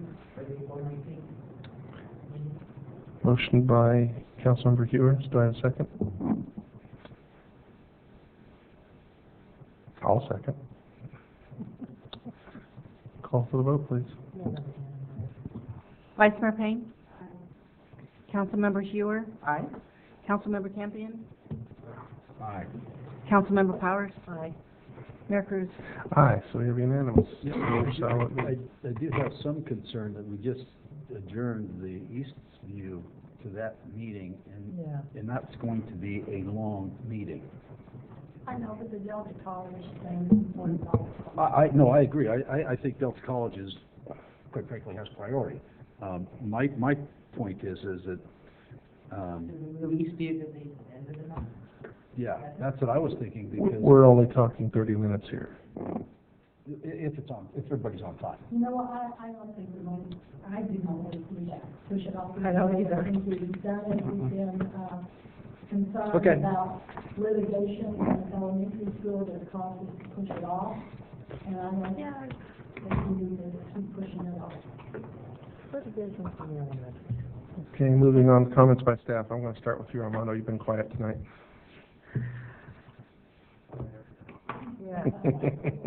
I'd just like to invite council to opening day of our T-ball softball program, which is this Saturday. T-ball starts at 11 o'clock at Veterans Field, and then our girls softball will be at 1 o'clock. And if one of you is interested in participating in helping throwing out the first pitch, we'd love to have you, or just be there in the audience so I can introduce you. Just contact me. I'd love to have you guys. Thank you, sir. Mr. Winkler. No, thank you. Mr. Stewart. Talk about quiet this evening. Don't. Just real quickly, so the other big project is the city-initiated annexation, and that's moving forward. It'll go to Planning Commission next week, and then come back to you in May. I'll bring that to your attention. Very good. Ms. Boyd, you've been awful quiet. Okay. Chief Sockman. Well, I have nothing tonight except for just a big thank you to all of you for allowing me the time to speak, and the room was full with some amazing people in this region, and so it was just a great night.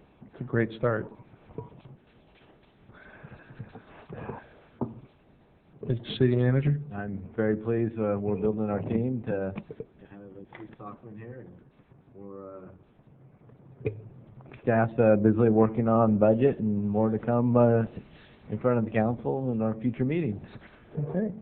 Mr. City Attorney. Nothing, sir. Mr. Kinkin.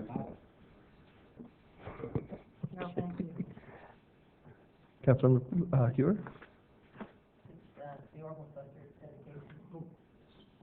Go ahead.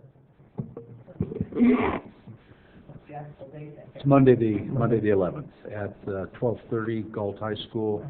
I was asked to read the proclamation on behalf of the city regarding Orville. I think they're going to have a few other speakers there, but it's a very good ceremony. Absolutely. Thank you. Vice Mayor Bing. Just wanted to say again, thank you to especially Parks and Rec for all the help with the extravaganza. Can't thank you enough. I did want to take a minute to thank the Real Life Church that got their youth, and they made all the birdhouses that surround the garden, and they installed them, and Head Start came by to look and see if we had any birds yet in the birdhouses. I guess it's hopefully really pretty as well. Also, I wanted to thank CAP for their help with the extravaganza. They're always there when you call on them. I really appreciate them. Thank you. Okay. I have nothing, so with that, this meeting is adjourned.